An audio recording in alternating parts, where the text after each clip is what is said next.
بسم اللہ الرحمن الرحیم۔ علمی تحقیقات کیوں اور کس طرح؟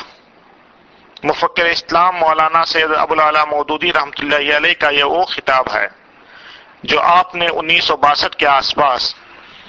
ادارہ معارف اسلامی کراچی کے افتتاح کے موقع پر کیا تھا۔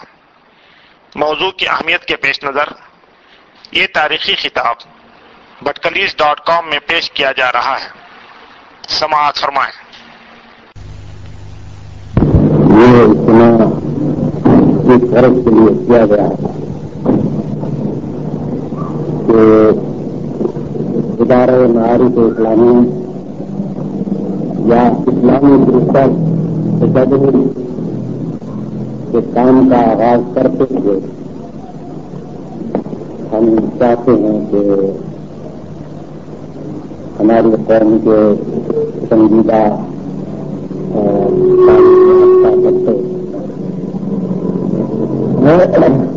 کے سامنے اس کو متعارف کرائیں اور ان کی تائید اور ہمدردی حاصل کرنے کی کوشش کریں۔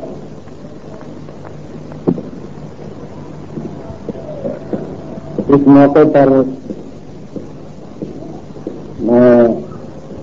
یہ ضرورت محسوس کرتا ہوں کہ آپ کے سامنے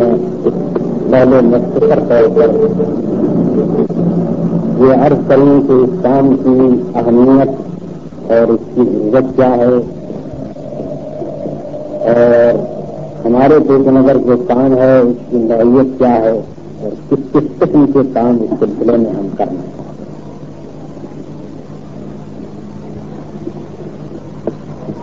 دنیا میں جتنے بھی علوم و فنون ہیں یہ سب در حقیقت دو حصوں پر مشتمل ہے۔ ایک حصہ محض خالص ان معلومات پر مشتمل ہوتا ہے جو انسان کو دنیا اور اس کی زندگی اور خود اپنی زندگی کے متعلق مختلف زمانوں میں حاصل ہے، اور دوسرا حصہ اس چیز کا ہوتا ہے کہ حاصل شدہ معلومات کو ہر گروہ ہر قوم اپنے ذہن اور اپنے طرز فکر اور اپنے نقطہ نظر کے مطابق مرتب کرتی ہے۔ اس کی مثال یہ سمجھیے کہ روئے زمین کے اوپر غذا کا جو سامان پھیلا ہوا ہے وہ قریب قریب مشترک ہے بجز ان فرقوں کے جو جغرافی اسباب سے ہوتے ہیں، ورنہ ایک ہی قسم کے مواد انسان کی غذا کے لیے اس زمین پر موجود ہے، لیکن ہر قوم کے لوگ اپنے اپنے مذاق کے مطابق اسی مواد کو اپنے الگ الگ طریقوں سے پکاتے ہیں اور اپنے لیے مختلف شکلوں کی غذائیں تیار کرتے ہیں۔ ایسے ہی معاملہ علمی معلومات کا بھی ہے کہ جہاں تک حقائق اشیاء کا تعلق ہے، جہاں تک کہ جو کچھ دنیا میں موجود ہے اس کے بارے میں معلومات کا تعلق ہے، ان میں کوئی فرق نہیں ہو سکتا۔ فرق جو جا کر واقع ہوتا ہے وہ اس چیز میں کہ ان معلومات کو جمع اور مرتب کرنے والا ذہن جس طرز پر سوچتا ہے، جو نظریہ رکھتا ہے، اس کے مطابق وہ ان کو مرتب کر کے فلسفہ زندگی بناتا ہے، ایک نظام فکر و عمل مرتب کرتا ہے، اور اسی وجہ سے توحیدوں کی شکلیں تبدیل ہوتی ہیں۔ تمام دنیا میں جتنی بھی توحیدیں ہیں وہ ظاہر بات ہے کہ ان معلومات ہی پر مبنی ہیں جو اس کائنات کے متعلق انسان کو حاصل ہیں، لیکن ہر توحید میں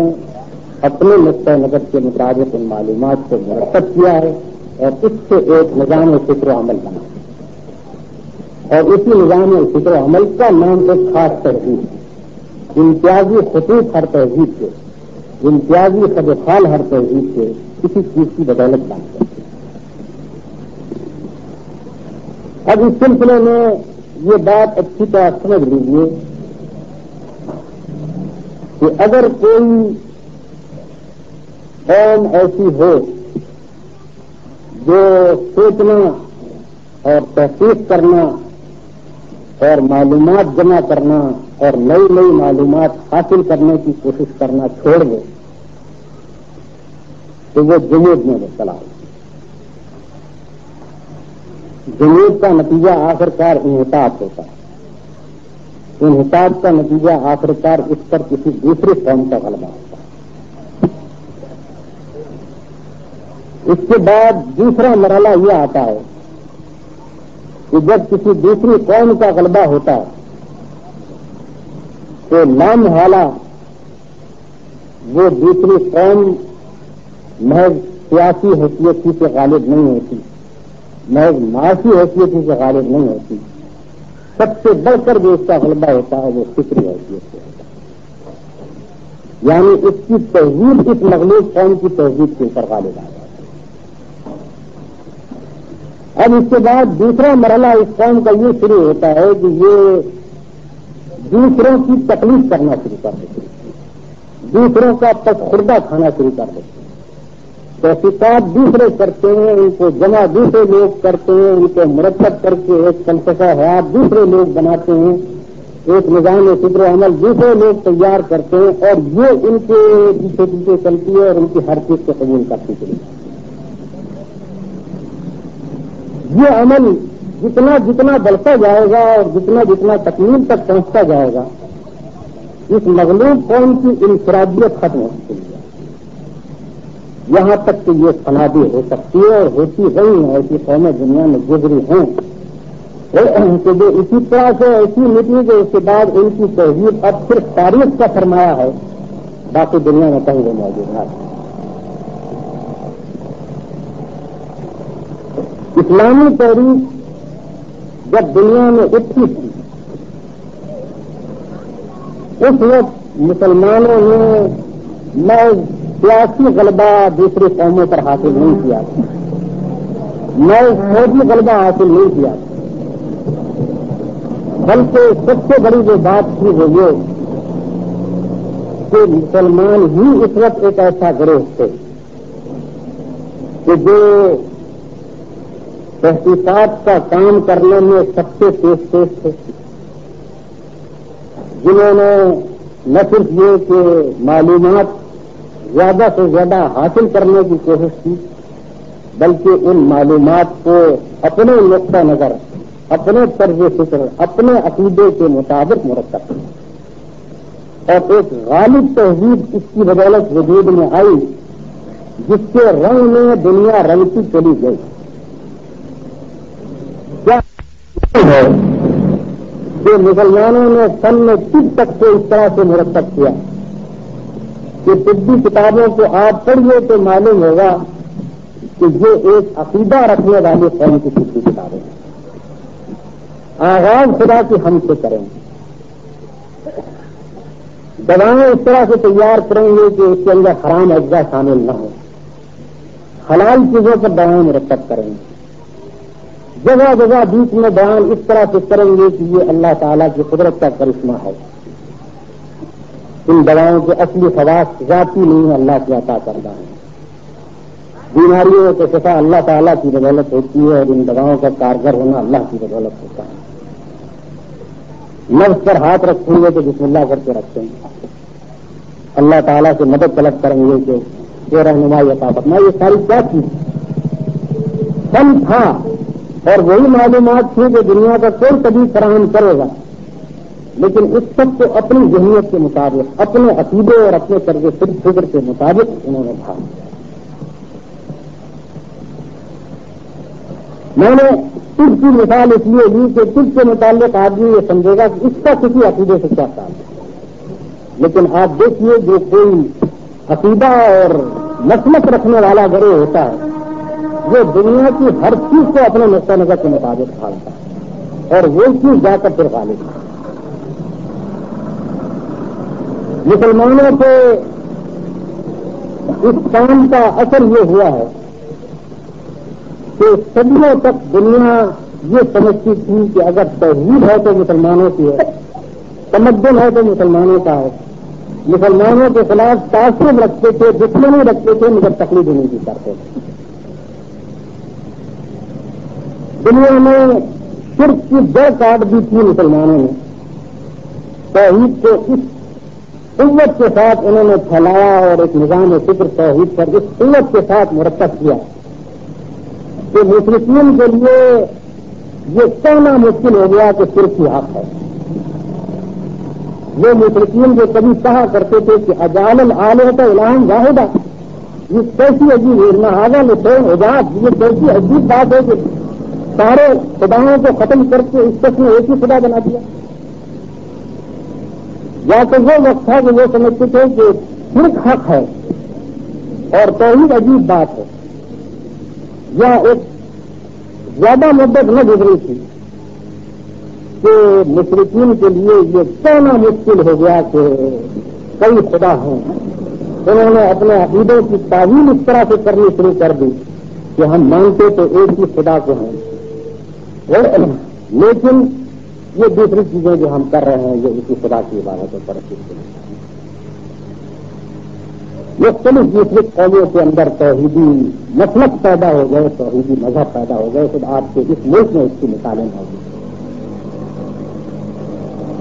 اسی طرح سے مسلمانوں کا مرتب کردہ فلسفہ، ان کا مرتب کردہ سائنس، ان کے مرتب کردہ علوم عمران، یہ ساری چیزیں تمام دنیا کے اوپر چھاپی پڑی۔ مغرب میں نشست ثانیہ کی جو تحریک اٹھی تھی وہ مسلمانوں ہی کو سکھائے ہوئے علوم کی بدولت اٹھی تھی۔ جو کچھ اسپین میں مسلمانوں کے علوم و فنون تھے اور جو ان کی درسگاہیں تھیں، ان سے استفادہ کر کے جو لوگ تیار ہوئے تھے وہی مغرب میں علمی تحریک سے موجود ہے۔ ایک زمانہ وہ تھا کہ یورپ کے اہل علم عربی زبان میں لکھنا اور بولنا قابل فخر سمجھتے تھے۔ بہت سے لوگ ایسے تھے کہ جو ان کے مذہبی پیشواؤں میں شمار ہوتے تھے لیکن اپنے پرائیویٹ خصوص عربی زبان میں لکھتے تھے۔ اس زمانے کے لوگوں کی شکایتیں آج تک ان کی تحریری شکل میں موجود ہیں کہ ہماری قوم کے اہل فکر کے اوپر اور اہل علم کے اوپر عربی زبان اس طرح سے مسلط ہو گئی ہے کہ وہ اپنی پرائیویٹ زندگی تک کے اندر عربی کو استعمال کرتے ہیں اور اپنی قومی زبانیں کرتے ہیں۔ یہ ایک زمانہ ہوتا ہے۔ یہ سب کچھ اس چیز کا نتیجہ تھا کہ اس وقت علمی تحقیقات کا کام مسلمان کرتے تھے اور دوسری قومیں ان کا پسپردہ کھاتی تھی، ان سے مرتب کردہ علوم کو سیکھتی۔ جس طرز پر مسلمانوں نے ان کو مرتب کیا تھا اس طرز پر وہ اس کو پڑھتی تھی اور حاصل کرتی تھی۔ نتیجہ یہ تھا کہ ان کی ذہنیتیں اسلام کے طریقے سے سنبھالتی ہیں۔ مغربی ممالک میں جو مسیحی متکلمین کا ایک گروہ گزرا، اس کی کتابیں آپ پڑھیے، آپ کو معلوم ہوگا کہ مسلمانوں کے متکلمین کی اور ان کے علم کلام کی جو کتنی نقل اتاری ہے، وہی مسائل ہیں، وہی اصطلاحات ہیں، وہی ان کی بحثیں ہیں، بدل اس سے کہ انہوں نے مسیحی عقیدے کو اس کے اندر شامل کر دیا ہے۔ لیکن آپ مسیحی متکلمین کی تحریروں میں اور مسلمان متکلمین کی تحریروں میں بدل تسلیف اور ابنیت کے عقیدے کے فرق سے اور کوئی چیز نہیں، کوئی فرق نہیں پاتا۔ اس کے بعد ایک دوسرا دور آیا جس میں مسلمانوں نے نئی تحقیقات کا کام قریب کر جو کچھ علوم میں اوائل تھے ان کو پڑھتے پڑھاتے رہے، انہیں کے اوپر حاشیے چڑھاتے رہے، حاشیے در حاشیے لکھتے چلے گئے، لیکن نئی تحقیقات کا کام اور علوم فنون میں آگے بڑھنے کا کام انہوں نے چھوڑا۔ اور دوسری طرف وہی زمانہ تھا جب اہل مغرب نے اس کام کا بیڑا اٹھایا اور انہوں نے تحقیقاتیں انہوں نے نئی نئی معلومات جمع کرنے، انہوں نے ان کو مرتب کر کے نئے فلسفے اور نئے نظام جدید زندگی مرتب کریں. اس سے جو کچھ نتیجہ ہوا وہ یہ کہ مسلمان رفتہ رفتہ جمود میں مبتلا ہوتے چلے گئے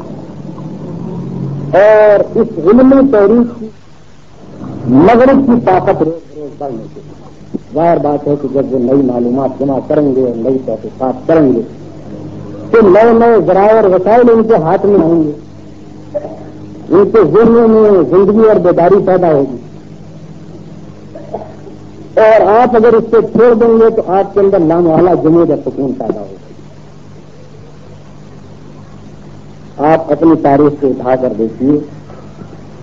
18ویں صدی تک پہنچتے پہنچتے اتنا نمایاں فرق مسلمانوں اور اہل مغرب میں شروع ہو گیا کہ مسلمان مغلوب ہونے شروع ہو گئے اور مغربی قومیں ان کے اوپر غالب آنے گئی. جو 300 برس جمود میں لگے اور اس جمود کا نتیجہ آخرکار یہ ہوا کہ مسلمان مغلوب ہونے شروع ہوئے اور مغربی قومیں غالب آنے. 18ویں صدی کے مسلمان ممالک کے اوپر ہم مغربی قوموں کی یورشوں اور ان کی فتوحات خود اس بات کے اوپر فائد ہیں کہ علمی تحقیقات چھوڑ دینے اور جمود اختیار کرنے کے نتائج ہم نے کیا بھگتے اور انہوں نے اس کام کا بیڑا اٹھانے کے کیا فوائد ہیں.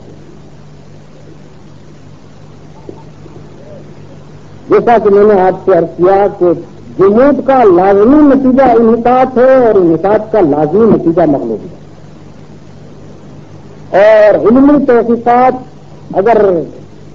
کی جائے اور مسلسل کی جائے, نئی نئی معلومات فراہم کی جائیں اور ان کے اوپر نئے نئے فلسفہ زندگی تیار کیے جائیں, اس کا لازمی نتیجہ یہ ہوتا ہے کہ حرکت پیدا ہوتی ہے, طاقت پیدا ہوتی ہے اور اس قوم کو غلبہ حاصل ہونے کے بعد جیسا کہ میں نے آپ سے عرض کیا کہ پھر جمود پر بھی معاملہ نہیں ختم ہو, بلکہ نتیجہ یہ ہوتا ہے کہ جو غالب قوم ہے اور جو تحقیقات کر رہی ہے, علوم و فنون کو جمع کر رہی ہے, معلومات فراہم کر رہی ہے اور ان کو مرتب کر کے ایک تہذیب بنا رہی ہے, ایسی قوم لازماً اپنی تہذیب کے ساتھ غالب آتی ہے, نہ اپنی سیاست سے اور اپنی سوچ سے غالب نہیں آتی, اپنے ہتھیاروں سے غالب نہیں آتی, بلکہ اس کی پوری تہذیب غالب آنی شروع ہوتی ہے اس مغلوب قوم. یہ نقشہ بھی ہم دیکھ چکے اور آج بھی دیکھ رہے ہیں.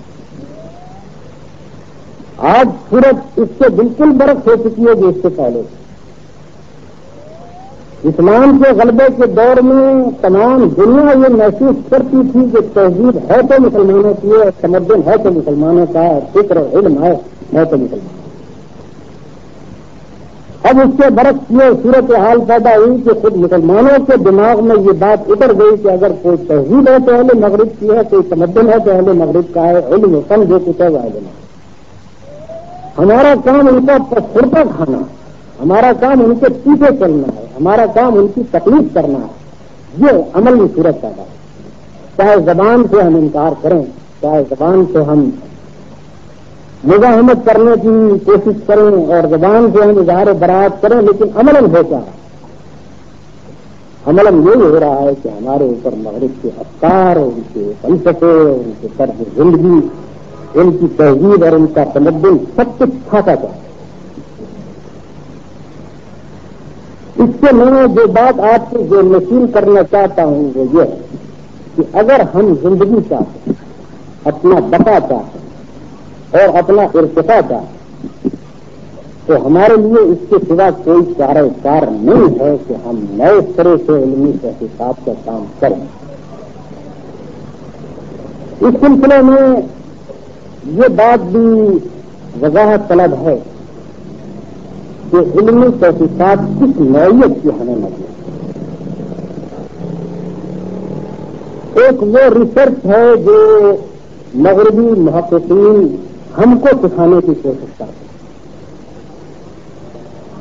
وہ ایک بے مقصد ریسرچ, بے رنگ ریسرچ, ریسرچ برائے ریسرچ ہے.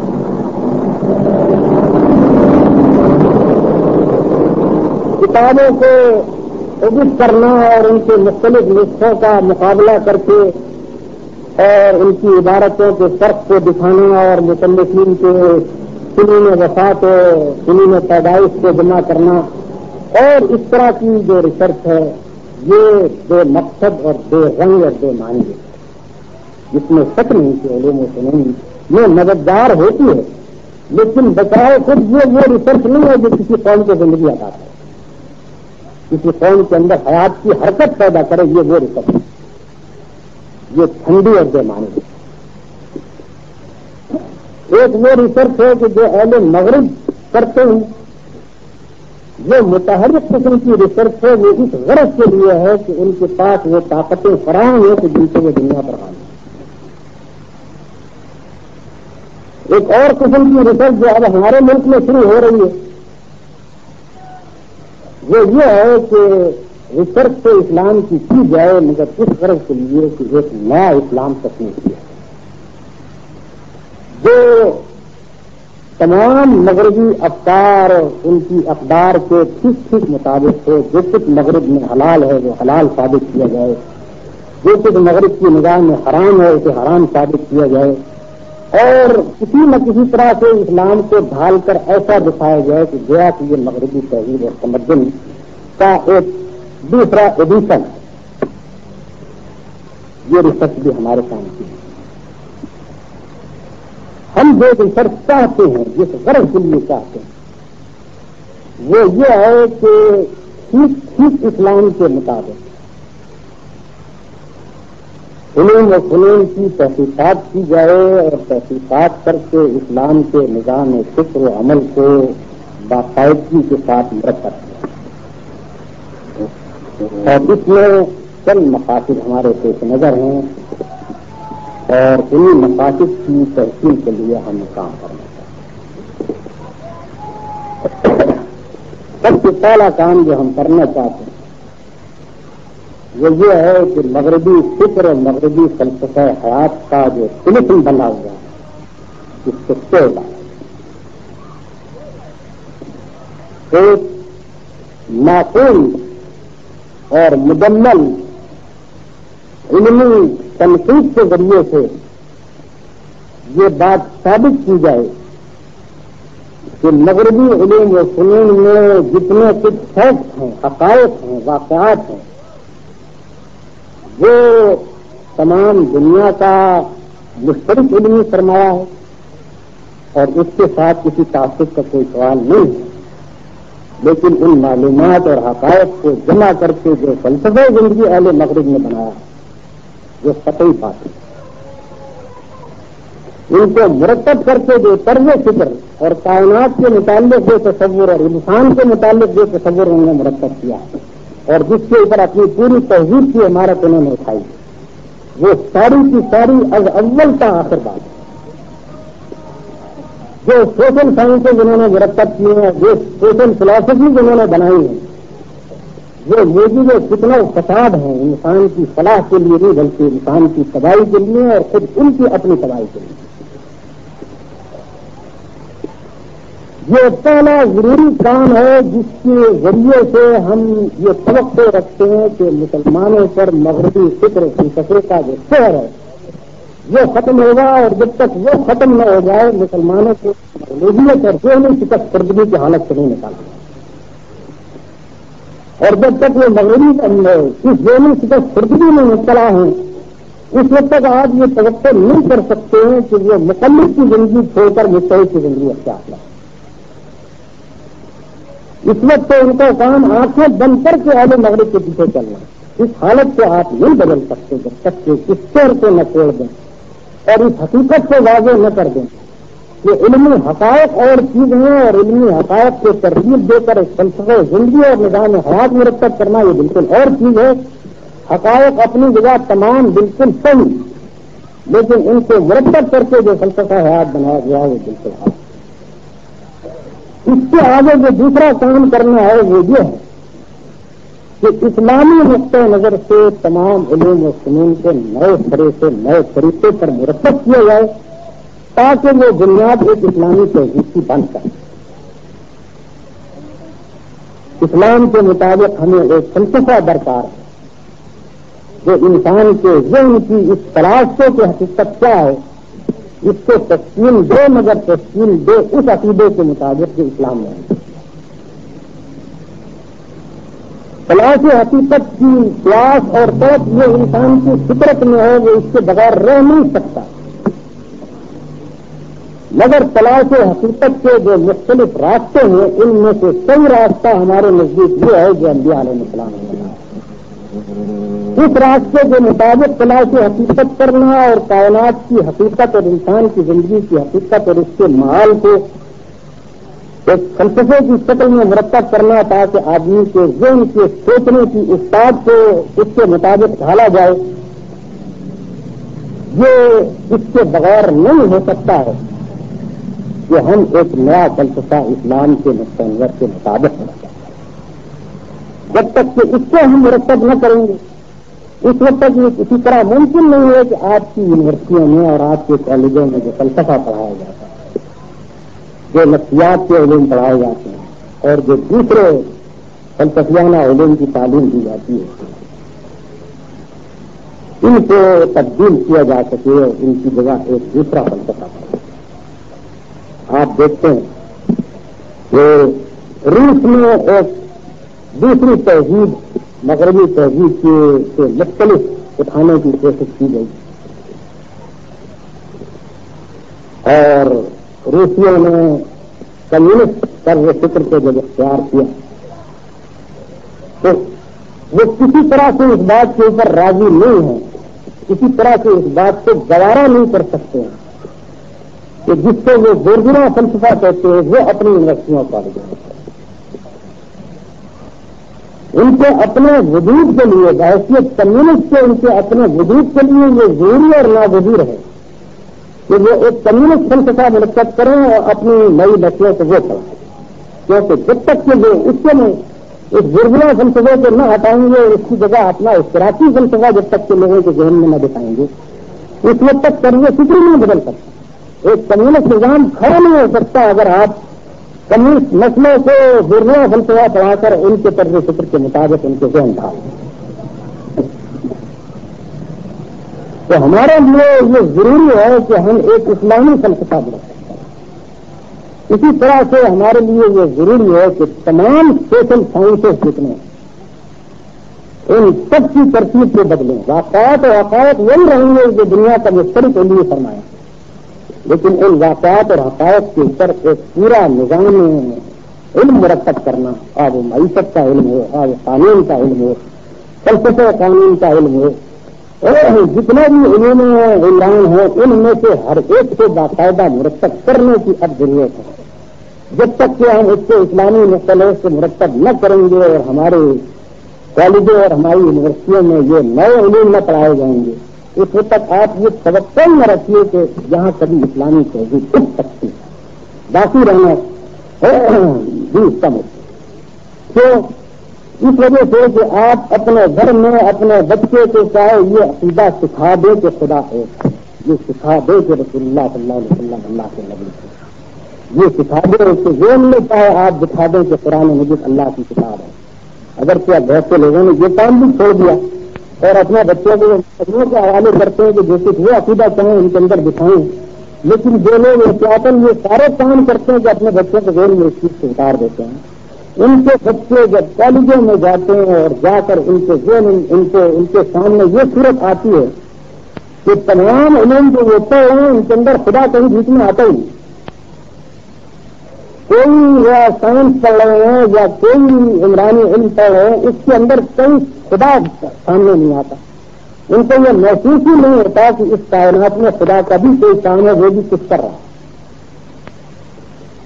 ان کے سامنے یہ چیز بالکل نہیں آتی کہ رسولوں نے بھی کوئی علم اقتصاد دیا ہے، رسولوں نے بھی کوئی فلسفہ قانون دیا ہے،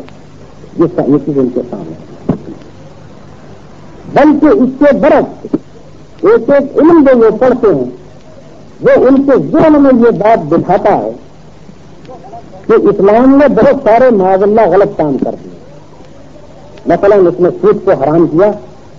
یہ بڑا ایک نعوذ باللہ فضول کام کیا اور اس سے کوئی دنیا کا معاشی نظام نہیں کر سکتا، کوئی فائنانشل سسٹم خراب نہیں۔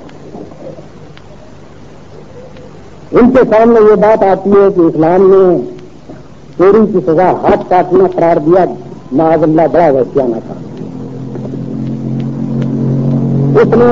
جنا جیسی پرمٹ سے تفریح چیز کو خامخواہ ایسا سخت حرام کیا کہ اس کے اوپر کوڑے مار مار کے کسی کی پیٹ کی کھال اڑا دی جائے، بہت وحشیانہ تھا۔ اس طرح کا طرز فکر جب ان کے سامنے آئے گا، آپ کیا توقع رکھتے ہیں کہ اس قسم کے لوگ اسلام کی توحید کے سچے دل کے حوالے اور اس کے پیرو کبھی ہو سکتے ہیں؟ اور پھر وہی لوگ جو ان کالجوں اور یونیورسٹیوں سے نکلتے ہیں وہی آپ کے ملک کا نظام چلاتے ہیں، وہی آپ کے ملک کے سیکرٹری بنتے ہیں، وہی آپ کے جنرل بنتے ہیں، وہی آپ کی حکومت کے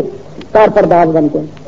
ان کے دماغ میں یہ بات کیسے اتر سکتی ہے کہ یہ اسلام چلنے کے قابل ہے اور چلانے کے قابل ہے؟ وہ اس کو چلانے کے قابل ہونے کے دکھائے گا۔ اور ویسے عام طور پر آپ دیکھیے آج کل تعلیم یافتہ لوگوں کے ایک بڑے گروہ سے آپ بات کریں، آپ کو تھوڑی دیر میں محسوس ہو جائے گا کہ یہ سمجھتے ہیں کہ اسلام اس زمانے میں چلنے والی چیز ہے۔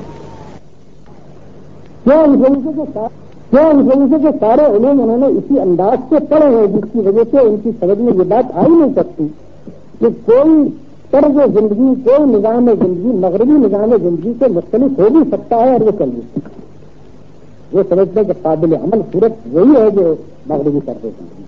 اور ویسے عام طور پر آپ دیکھیے آج کل تعلیم یافتہ لوگوں کے ایک بڑے گروہ سے آپ بات کریں، آپ کو تھوڑی دیر میں محسوس ہو جائے گا کہ یہ سمجھتے ہیں کہ اسلام اس زمانے میں چلنے والی چیز ہے۔ کیا ان خلیفے کے سارے علوم انہوں نے اسی انداز سے پڑھے ہیں جس کی وجہ سے ان کی سمجھ میں یہ بات آ ہی نہیں سکتی کہ کوئی طرز زندگی، کوئی نظام زندگی مغربی نظام زندگی سے مختلف ہو بھی سکتا ہے اور وہ چل بھی سکتا ہے۔ وہ سمجھنے کے قابل عمل صورت وہی ہے جو مغربی طرز زندگی۔ اس لیے کہ ایک چیز چل رہی ہے، کامیابی کے ساتھ چل رہی ہے، دوسری چیز معطل ہے، اس کا کوئی اثر آج ان کے ان علوم و فنون میں نہیں ہے جن کو دیتا ہے۔ تو دوسرا کام ساتھ ساتھ تنقید کے کام کے ساتھ ساتھ دوسرا تعمیری کام جو ناگزیر ہے، جس کو کرنے کی شدید ضرورت پیدا ہو گئی، وہ یہ ہے کہ تمام علوم کو اسلام کے نقطۂ نظر سے مرتب کیا تاکہ ہماری نئی نسلیں اسلام کے برحق ہونے پر واقعی مطمئن ہو سکیں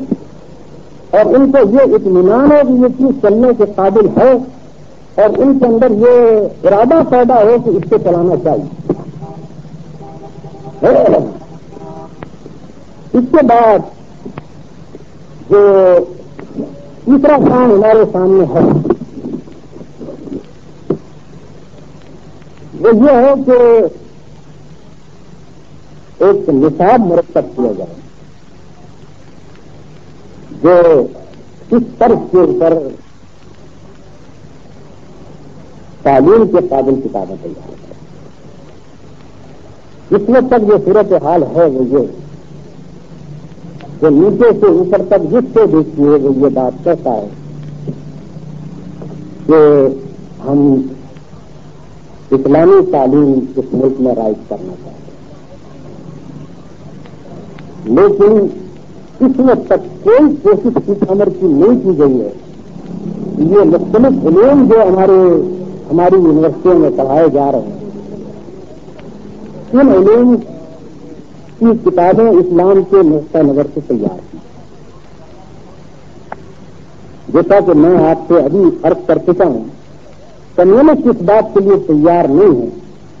کہ وہ اکنامکس پڑھائیں جو بورژوا اکنامکس لکھتے ہیں، وہ اس کے لیے تیار نہیں ہے کہ وہ فلسفہ قانون پڑھائیں جو سرمایہ داروں جو ماہرین قانون نے مرتب کیا۔ اسی طرح سے وہ کوئی بھی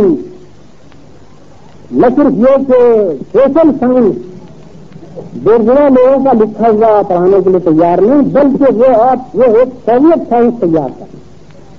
یعنی نئے علوم عمران تک موجود نہیں ہے نام سائنس کو بھی وہ کہتے ہیں کہ یہ سوویت سائنس۔ تمام سائنٹیفک کتابوں کو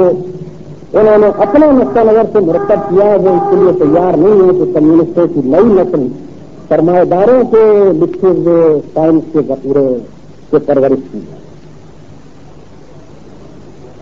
ہمارا معاملہ یہ ہے کہ اسلامی تعلیم کے معنی یہ سمجھے جاتے ہیں کہ تمام پیریڈ سے ہم پڑھائیں وہ علوم جو مغربی مصنفین کی کتابوں میں ملتے ہیں۔ اور ایک پیریڈ میں جا کر لوگوں سے یہ کہا جائے کہ ایک ہستی کا نام خدا بھی ہے کہ جس کو تمہیں ماننا، اور ایک ہستی کو اللہ نے رسول بھی بنا کے بھیجا، لیکن اس خدا اور اس رسول کا کوئی فنکشن باقی پیریڈ میں ان کو نظر نہیں آتا، اور اس کے برعکس علوم و فنون اس طرح سے پڑھائے جا رہے ہیں جیسا کہ ابھی میں نے آپ سے کیا کہ وہ سارے کے سارے اہل مغرب کے مرتب کردہ اور اہل مغرب کے اپنے قلم سے لکھی گئی یا ہمارے ہاں کے ان لوگوں کی لکھی گئی جو اہل مغرب کی مچھی پر مچھی مارنے کے آئے۔ اس سے آپ بالکل توقع نہ رکھیں کہ آپ کے یہاں وہ نسل پروان کبھی چل سکے گی کہ جو یہاں اسلام کا احیا کرے اور جو یہاں احیا کرنا سے درکنار اسلام کو باقی رکھے۔ یہ سیدھا اپنی انفرادیت کو فنا کرنے کی طرف راستہ جا رہا ہے۔ روز بروز ہماری انفرادیت فنا ہوتی چلی جا رہی ہے اور ہماری حکومت اور ہمارے برسر اقتدار طبقے ہمارے باثر طبقے خواہ تجار کے ہیں خواہ صناعوں کے ہیں، سارے کے سارے اہل مغرب کے اندر یہ اہل مغرب کے سامنے یہ نقطہ پیش کر رہے ہیں کہ ہم نے اور تم نے کوئی فرق نہیں کسی لحاظ سے، جو تمہاری تہذیب وہ ہماری تہذیب، جو تمہارا تمدن تو ہمارا تمدن، جو تمہارے اخلاق وہ ہمارا اخلاق، جو تمہاری قدریں وہ ہماری قدریں، حتیٰ کہ ہم اب اس بات کو بھی مان گئے کہ جس حرام کو انہوں نے حلال کیا وہ واقعی حلال ہے، اور یہ غلطی ہماری تھی کہ ہم نے اس کو حرام کرا، یا غلط فہمی تھی کہ وہ حرام ہے۔ اس حالت میں آپ کیا توقع رکھتے ہیں کہ یہاں اسلام باقی میں رہ سکے گا؟ خدا کہ آپ یہ توقع کریں کہ وہ نسلیں جو اس طریقے سے پرورش پا رہی ہیں اور یہ ذہنی تربیت حاصل کر رہی ہیں وہ یہاں کبھی اسلام کے احیا کے لیے بھی کام کر سکیں گی اور اسلامی تہذیب و تمدن کی علم بردار بھی دنیا میں بن سکیں گے۔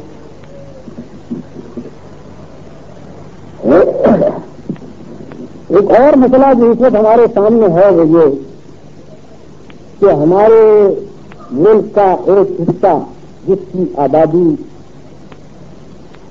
اکثریت میں ہے اس کی زبان میں اسلام کے متعلق لٹریچر نہ ہونے کے برابر، مغربی پاکستان میں تو کم از کم اردو زبان ایسی ایک موجود ہے کہ جس میں اچھا خاصا اسلامی لٹریچر موجود ہے، چاہے وہ مدرسوں میں نہ پڑھایا جاتا ہے مگر باہر موجود ہے کچھ نہ کچھ، اور مدرسوں اور کالجوں سے فارغ ہونے والا یا اپنے فارغ اوقات میں مطالعہ کرنے والا کچھ نہ کچھ دین کی معقول واقعیت حاصل کر سکتا ہے۔ لیکن ہمارے ملک کے مشرقی حصے میں بنگلہ زبان میں یہ کچھ بھی نہیں ہے، بلکہ اس کے برعکس یہ معاملہ ہے کہ بنگلہ زبان کا لٹریچر اور بنگلہ زبان کے علوم و فنون زیادہ تر ہندوؤں کو لکھے، اور ان ہندوؤں کو لکھے گئے ہیں کہ جن میں اسلام اور مسلمانوں کے خلاف شدید تعصب ہے، جنہوں نے یہ دکھانے کی کوشش کی ہے کہ مسلمانوں کا کوئی کارنامہ اسلامی انسانی تہذیب و تمدن میں نہیں ہے، مسلمان اگر رہا ہے تو ایک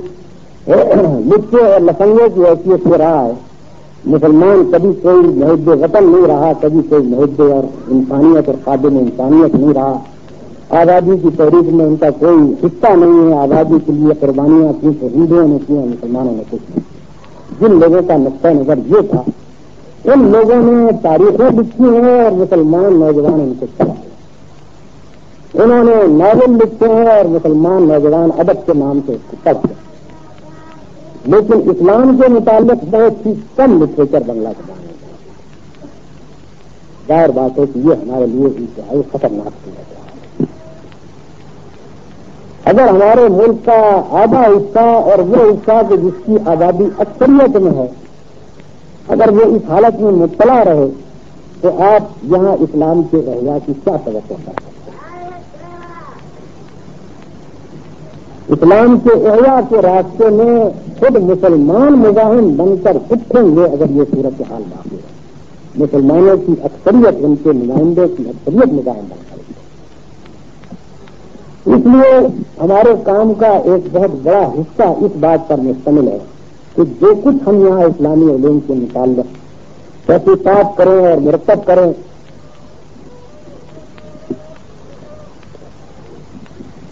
اس کو ساتھ ساتھ بنگلہ زبان میں منتقل کرتے تھے تاکہ ہمارے ملک کے دونوں حصے اسلام کے ساتھ وابستگی میں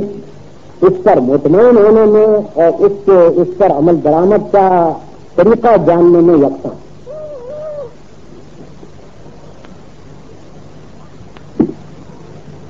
اس کے ساتھ ہم یہ بھی چاہتے ہیں کہ جو کچھ مرتب کیا جائے اس ادارے میں وہ صرف اردو اور بنگلہ ہی میں نہ ہو بلکہ انگریزی اور عربی دونوں زبانیں، یعنی ترجمے کے کام بھی ساتھ ساتھ کرتے چلے جائیں اور انگریزی اور عربی دونوں میں ان چیزوں کو لائیں.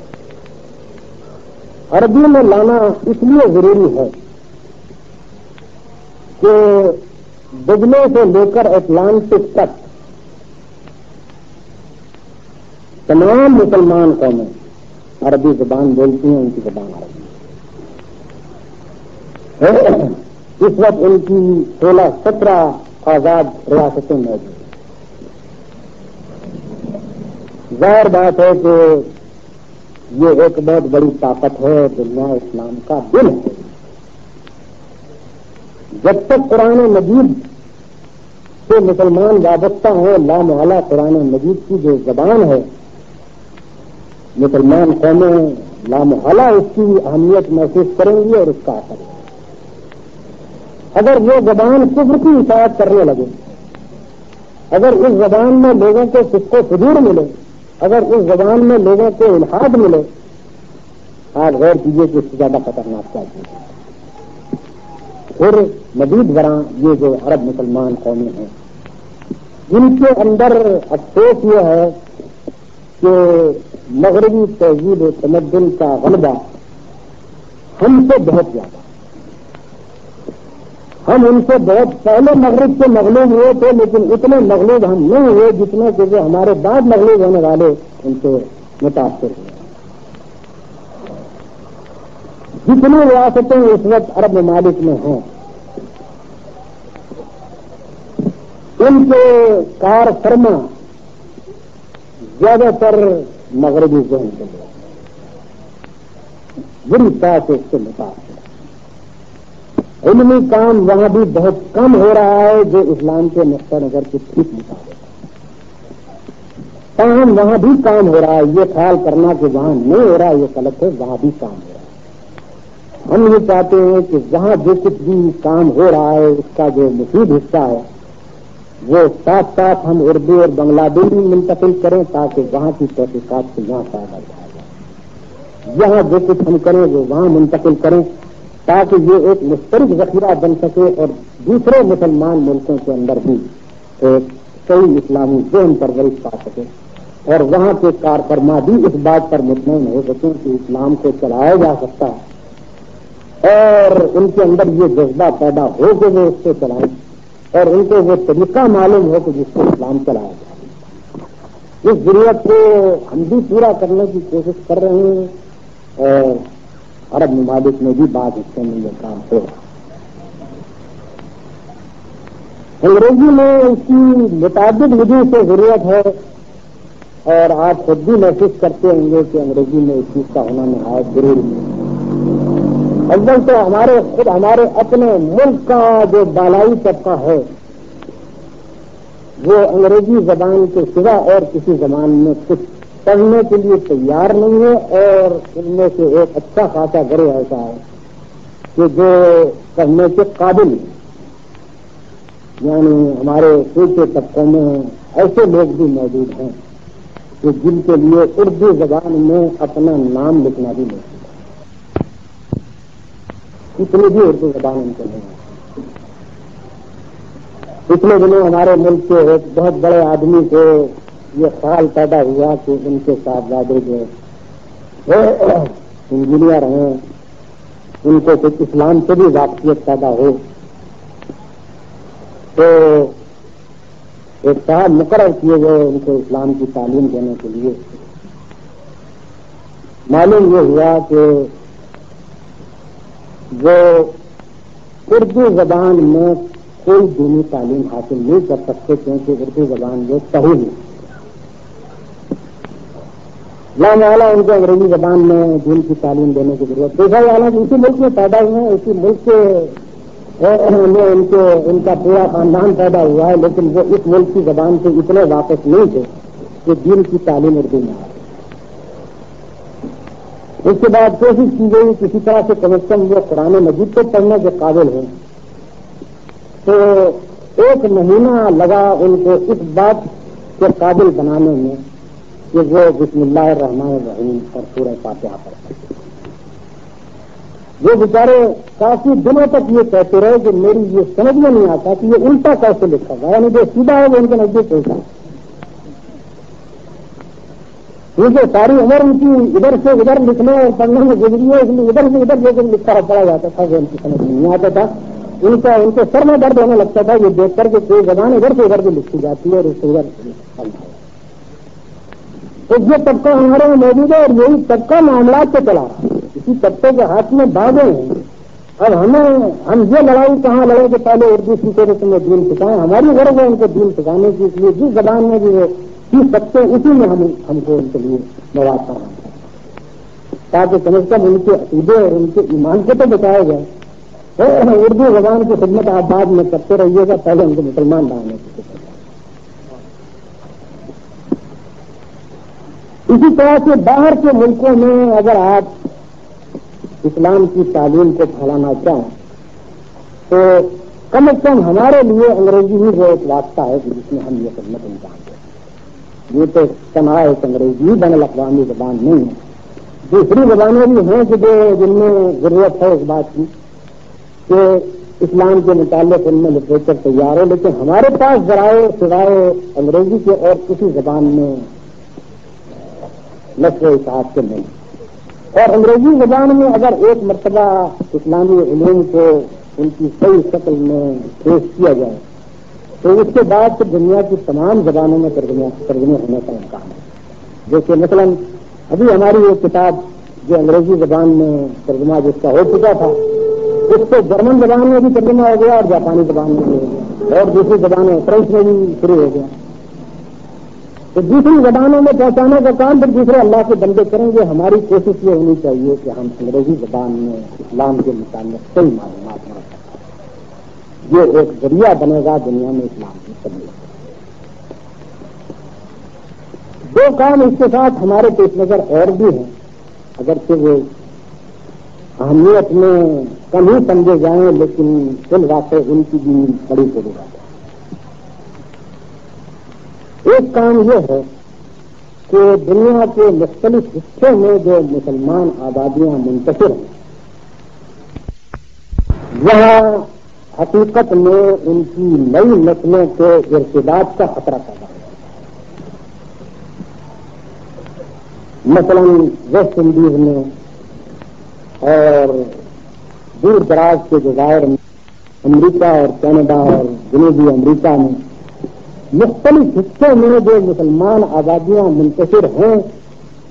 وہاں چونکہ وہ اقلیت میں ہیں، کفار کی حکومت بھی ہے اور کفار کی اکثریت بھی ہے، تعلیم کا سارا نظام جو ہے وہ غیر اسلامی ہے، مسلمانوں کی تعلیم کا کوئی خاص الگ انتظام نہیں ہے، مسلمانوں کی نئی نسلیں روز بروز جنگ ہوتی چلی جا رہی ہیں غیر مسلم اکثریت، اور بڑی اس سے کہ ان کو بس اتنا معلوم ہے کہ ہم مسلمانوں کی اولاد ہیں اور ہم مسلمان ہیں، اس کے سوا ان کو کچھ معلومات اسلام کے بارے میں۔ ہم چاہتے ہیں کہ ان کی ضروریات کے مطابق کچھ مختصر نصاب ایسا تیار کر دیا جائے کہ کم از کم وہاں کی جو نئی مسلمان نسلیں ہیں وہ مسلمان رہ سکیں اور ان کو اسلام کے متعلق ضروری معلومات حاصل ہیں۔ ایک اور ضرورت جو ہمارے سامنے ہے وہ یہ ہے کہ مختلف علاقوں میں اسلام کی تبلیغ کے لیے جو بھی کوشش کی جائے، اسلام قبول کرنے والوں کو دین کے متعلق جب تک کہ ضروری معلومات نہ دی جائیں اس وقت تک وہ اسلام قبول کرنے کے بعد مسلمان کسی زندگی بسر کرنے کے قابل نہیں ہے۔ ایسا ایک مختصر سا نصاب تیار کرنے کی ضرورت ہے کہ جو لوگ اسلام قبول کرتے جائیں ان کو کچھ ضروری شخصی مسائل معلوم ہوں تاکہ مسلمان کسی زندگی کو بسر کرنے کے قابل ہو سکیں۔ وہ جان سکے کہ طہارت اور نجاست کیا چیز ہے، کیا فرق ہے ان کے اندر، طہارت کیسے حاصل کی جائے، نماز کیسے پڑھی جائے، روزے کے احکام کیا ہیں، زکات کے احکام کیا ہیں، پوری معلومات ان کو کام کرتی ہے۔ اس کے ساتھ ان کو اس قابل بنایا جائے کہ وہ خود اسلام کے مبلغ بن سکے، اس لیے ان کو ایسا مواد فراہم کر کے دیا جائے کہ جس سے وہ اسلام کو ٹھیک ٹھیک سمجھیں اور اس کی تبلیغ کر سکیں۔ اس غرض کے لیے بھی کچھ چیزیں تیار کرنا ہمارے پیش نظر ہے، اور ہم یہ چاہتے ہیں کہ انگریزی کے ماں سوا اگر کوئی دوسری زبانوں میں بھی انتظام ہو سکے، جیسے کہ ہمارے پیش نظر ہے کہ قبائلی زبان میں اس کا انتظام کیا جائے تاکہ افریقہ میں یہ چیزیں پائیں، دوسری جتنی زبانوں میں بھی اس کے امکانات ہوں گے انشاءاللہ اس سے کہا جائے گا۔ حضرات، یہ مختصر کا نقشہ ہے اس کام کا جو ہمارے پیش نظر ہے، جس غرض کے لیے ہم نے یہ کام شروع کیا ہے اور جس ضرورت کو سامنے رکھ کر شروع کیا ہے، اس کی بھی میں نے مختصر طور پر آپ کے سامنے بتایا۔ میں جو کچھ چاہتا ہوں وہ یہ ہے کہ آپ کے دل میں اس کام کے لیے ہمدردی کا جذبہ پیدا ہے۔ بسم اللہ الرحمن الرحیم۔ علمی تحقیقات کیوں اور کس طرح؟ مفکر اسلام مولانا سید ابوالعلا مودودی رحمۃ اللہ علیہ کا یہ وہ خطاب ہے جو آپ نے 1962 کے آس پاس ادارہ معارف اسلامی کراچی کے افتتاح کے موقع پر کیا تھا۔ موضوع کی اہمیت کے پیش نظر یہ تاریخی خطاب بٹکلیز.com میں پیش کیا جا رہا ہے۔ سماعت فرمائیں۔ یہ اجتماع اس غرض کے لیے کیا گیا ہے کہ ادارہ معارف اسلامی یا اسلامی ریسرچ کے کام کا آغاز کرتے ہوئے ہم چاہتے ہیں کہ ہماری قوم کے سنجیدہ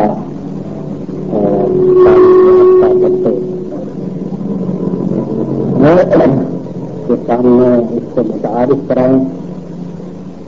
اور ان کی تائید اور ہمدردی حاصل کرنے کی کوشش کریں۔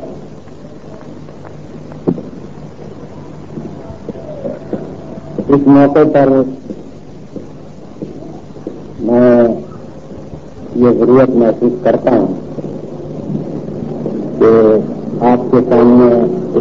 پہلے مختصر طور پر یہ عرض کریں کہ اس کام کی اہمیت اور اس کی ضرورت کیا ہے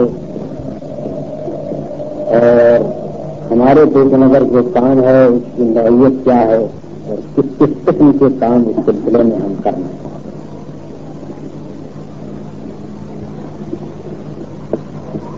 دنیا میں جتنے بھی علوم و فنون ہیں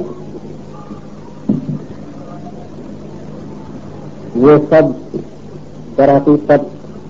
دو حصوں پر مشتمل ہے۔ ایک حصہ محض خالص ان معلومات پر مشتمل ہوتا ہے جو انسان کو دنیا اور اس کی زندگی اور خود اپنی زندگی کے متعلق مختلف زمانوں میں حاصل ہے، اور دوسرا حصہ اس چیز کا ہوتا ہے کہ حاصل شدہ معلومات کو ہر گروہ ہر قوم اپنے ذہن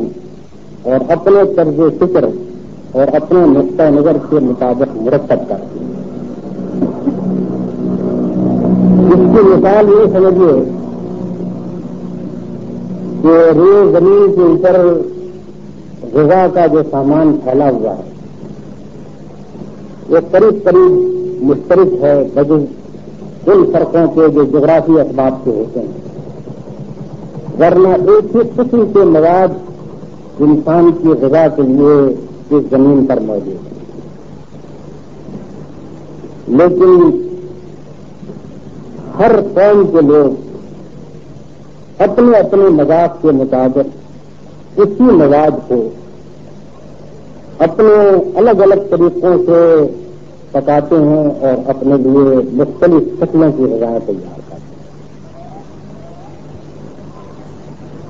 ایسے ہی معاملہ علمی معلومات کا بھی ہے کہ جہاں تک حقائق اشیاء کا تعلق ہے، جہاں تک کہ جو کچھ دنیا میں موجود ہے اس کے بارے میں معلومات کا تعلق ہے، ان میں کوئی فرق نہیں ہو سکتا۔ فرق جو جا کر واقع ہوتا ہے وہ اس چیز میں کہ ان معلومات کو جمع اور مرتب کرنے والا ذہن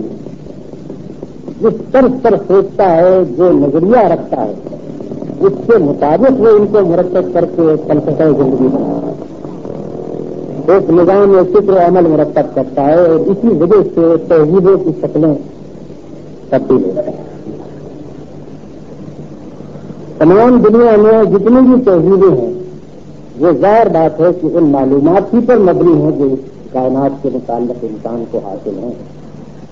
لیکن ہر تہذیب نے اپنے نقطۂ نظر کے مطابق ان معلومات کو مرتب کیا ہے اور اس سے ایک نظام فکر و عمل بنا، اور اسی نظام فکر و عمل کا نام ایک خاص تہذیب ہے۔ امتیازی خطوط ہر تہذیب کے، امتیازی خد خال ہر تہذیب کے کسی چیز کی بدولت بنتے ہیں۔ اب اس سلسلے میں یہ بات اچھی طرح سمجھ لیجیے کہ اگر کوئی قوم ایسی ہو جو سوچنا اور تحقیق کرنا اور معلومات جمع کرنا اور نئی نئی معلومات حاصل کرنے کی کوشش کرنا چھوڑ دے تو وہ جمود میں مبتلا ہو۔ جمود کا نتیجہ آخرکار انحطاط ہوتا ہے، انحطاط کا نتیجہ آخرکار اس پر کسی دوسری قوم کا غلبہ ہوتا ہے۔ اس کے بعد دوسرا مرحلہ یہ آتا ہے کہ جب کسی دوسری قوم کا غلبہ ہوتا ہے تو لامحالہ وہ دوسری قوم محض سیاسی حیثیت ہی سے غالب نہیں ہوتی، محض معاشی حیثیت ہی سے غالب نہیں ہوتی، سب سے بڑھ کر جو اس کا غلبہ ہوتا ہے وہ فکری حیثیت سے ہوتا ہے، یعنی اس کی تہذیب اس مغلوب قوم کی تہذیب کے اوپر غالب آ جاتی ہے۔ اب اس کے بعد دوسرا مرحلہ اس قوم کا یہ شروع ہوتا ہے کہ یہ دوسروں کی تکلیف کرنا شروع کر دیتی ہے، دوسروں کا تسخردہ کھانا شروع کر دیتی ہے، تحقیقات دوسرے کرتے ہیں، ان کو جمع دوسرے لوگ کرتے ہیں، ان کو مرتب کر کے ایک فلسفہ حیات دوسرے لوگ بناتے ہیں، ایک نظام فکر و عمل دوسرے لوگ تیار کرتے ہیں، اور یہ ان کے پیچھے پیچھے چلتی ہے اور ان کی ہر چیز کو قبول کرتی چلی۔ یہ عمل جتنا جتنا بڑھتا جائے گا اور جتنا جتنا تکمیل تک پہنچتا جائے گا، اس مغلوب قوم کی انفرادیت ختم ہو چکی ہے، یہاں تک کہ یہ فنادی ہو سکتی ہے اور ہوتی رہی ہیں، ایسی قومیں دنیا میں گزری ہیں کہ جو اسی طرح سے ایسی نکلی کہ اس کے بعد ان کی تہذیب اب صرف تاریخ کا سرمایہ ہے، باقی دنیا میں کہیں وہ موجود نہ ہے۔ اسلامی تحریک جب دنیا میں اٹھی تھی اس وقت مسلمانوں نے محض سیاسی غلبہ دوسری قوموں پر حاصل نہیں کیا تھا، محض فوجی غلبہ حاصل نہیں کیا تھا، بلکہ سب سے بڑی جو بات تھی وہ یہ کہ مسلمان ہی اس وقت ایک ایسا گروہ تھے کہ جو تحقیقات کا کام کرنے میں سب سے تیز تھے، جنہوں نے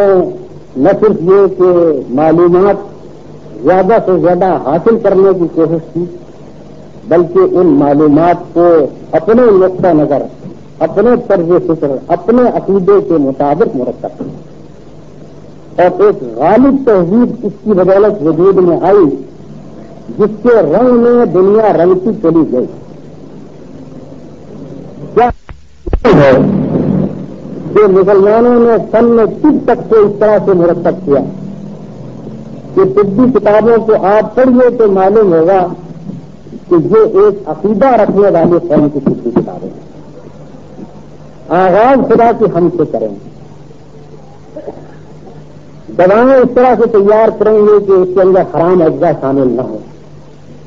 حلال چیزوں پر دوائیں مرتب کریں گے.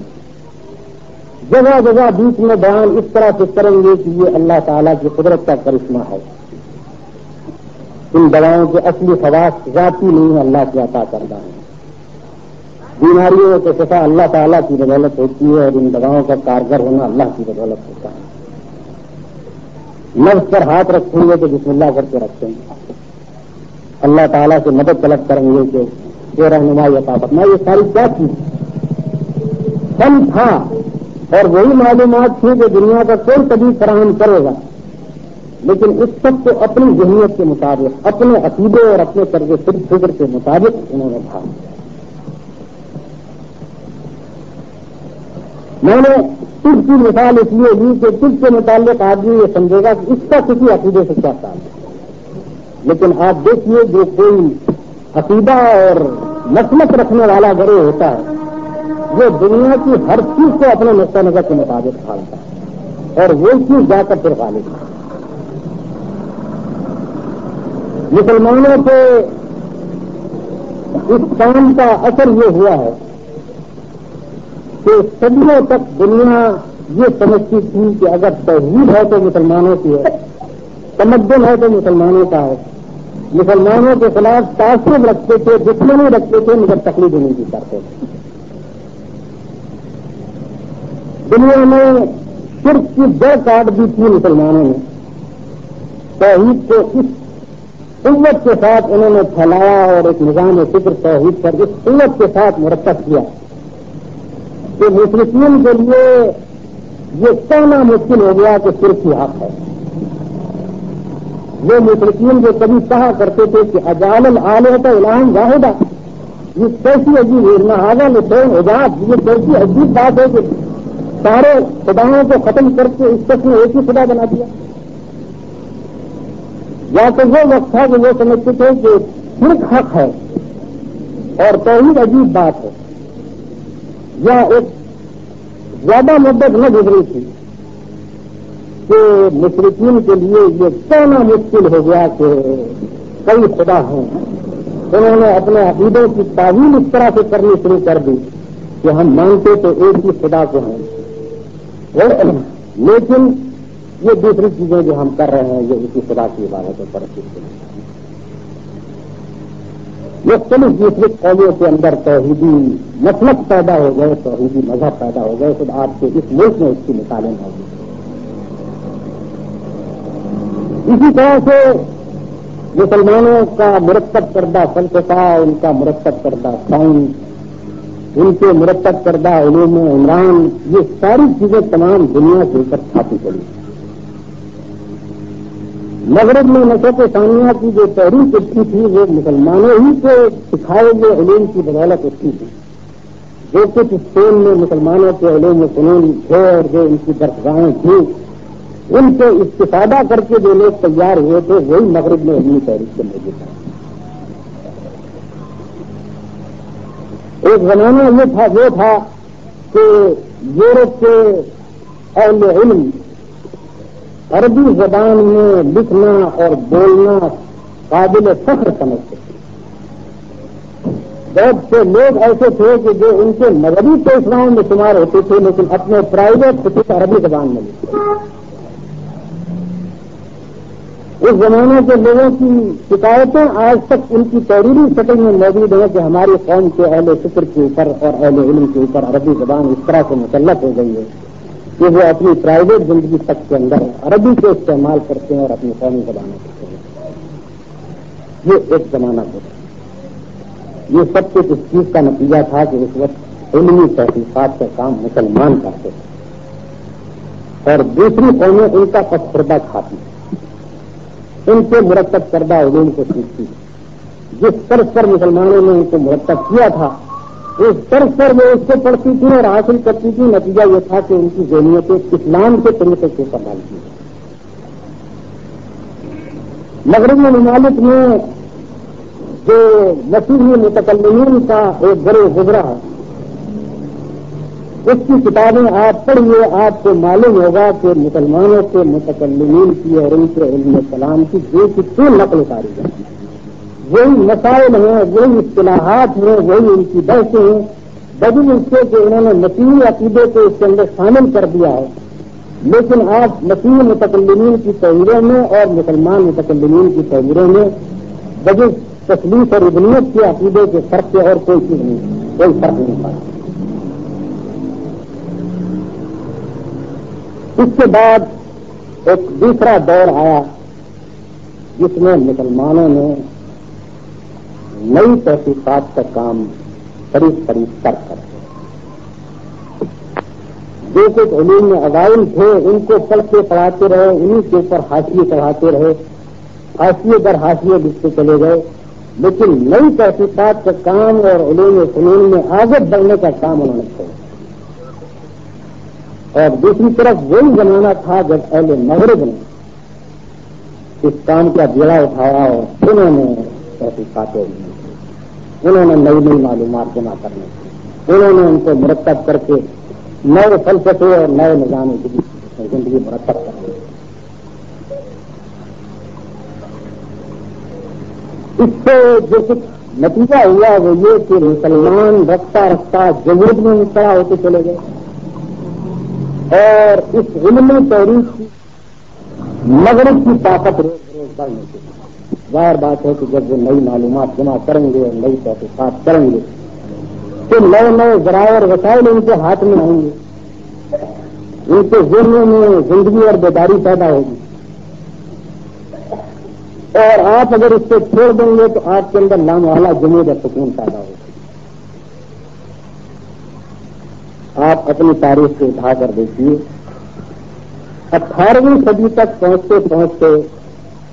اتنا نمایاں فرق مسلمانوں اور اہل مغرب میں شروع ہو گیا کہ مسلمان مغلوب ہونے شروع ہو گئے اور مغربی قومیں ان کے اوپر غالب آنے گئی۔ جو 300 برس جمود میں لگے اور اس جمود کا نتیجہ آخرکار یہ ہوا کہ مسلمان مغلوب ہونے شروع ہوئے اور مغربی قومیں غالب آنے۔ 18ویں صدی کے مسلمان ممالک کے اوپر ہم مغربی قوموں کی یورشیں اور ان کی فتوحات خود اس بات کے اوپر قائد ہیں کہ علمی تحقیقات چھوڑ دینے اور جمود اختیار کرنے کے نتائج ہم نے کیا بھگتے اور انہوں نے اس کام کا بیڑا اٹھانے کے کیا فوائد حاصل۔ جیسا کہ میں نے آپ سے عرض کیا کہ جمود کا لازمی نتیجہ انحطاط ہے اور انحطاط کا لازمی نتیجہ مغلوبی ہے، اور علمی تحقیقات اگر کی جائے اور مسلسل کی جائے، نئی نئی معلومات فراہم کی جائیں اور ان کے اوپر نئے نئے فلسفے زندگی تیار کیے جائیں، اس کا لازمی نتیجہ یہ ہوتا ہے کہ حرکت پیدا ہوتی ہے، طاقت پیدا ہوتی ہے اور اس قوم کو غلبہ حاصل ہونے کے بعد جیسا کہ میں نے آپ سے عرض کیا کہ پھر جمود پر بھی معاملہ نہیں ختم ہو، بلکہ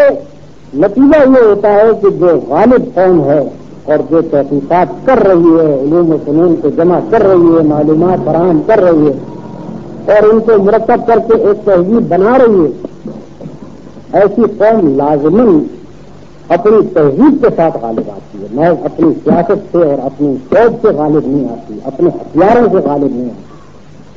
بلکہ اس کی پوری تہذیب غالب آنی شروع ہوتی ہے اس مخلوق کا۔ یہ نقشہ بھی ہم دیکھ چکے اور آج بھی دیکھ رہے ہیں۔ آج صورت اس سے بالکل برعکس ہو چکی ہے جو اس سے پہلے۔ اسلام کے غلبے کے دور میں تمام دنیا یہ محسوس کرتی تھی کہ تہذیب ہے تو مسلمانوں کی ہے، تمدن ہے تو مسلمانوں کا ہے، فکر و علم ہے تو مسلمانوں کا۔ اب اس کے برعکس یہ صورت حال پیدا ہوئی کہ خود مسلمانوں کے دماغ میں یہ بات اتر گئی کہ اگر کوئی تہذیب ہے تو اہل مغرب کی ہے، کوئی تمدن ہے تو اہل مغرب کا ہے، علم و فن جو کچھ ہے وہ علم ہے۔ ہمارا کام ان کا پسرتا کھانا، ہمارا کام ان کے پیچھے چلنا ہے، ہمارا کام ان کی تکلیف کرنا ہے۔ یہ عملی صورت پیدا ہے، چاہے زبان سے ہم انکار کریں، چاہے زبان سے ہم مزاحمت کرنے کی کوشش کریں اور زبان سے ہم اظہار برات کریں، لیکن عملاً ہو کیا عملاً یہی ہو رہا ہے کہ ہمارے اوپر مغرب کے افکار اور ان کے فلسفے اور ان کے طرز زندگی، ان کی تہذیب اور ان کا تمدن سب کچھ کھاتا جائے۔ اس سے میں جو بات آپ کو جو نشین کرنا چاہتا ہوں وہ یہ ہے کہ اگر ہم زندگی چاہتے ہیں، اپنا بقا چاہتے ہیں اور اپنا ارتقا چاہتے ہیں، تو ہمارے لیے اس کے سوا کوئی چارہ کار نہیں ہے کہ ہم نئے سرے سے علمی تحقیقات کا کام کریں۔ اس سلسلے میں یہ بات بھی وضاحت طلب ہے کہ علمی تحقیقات کس نوعیت کی ہمیں مطلب۔ ایک وہ ریسرچ ہے جو مغربی محققین ہم کو سکھانے کی کوشش کرتے ہیں، وہ ایک بے مقصد ریسرچ، بے رنگ ریسرچ، ریسرچ برائے ریسرچ ہے۔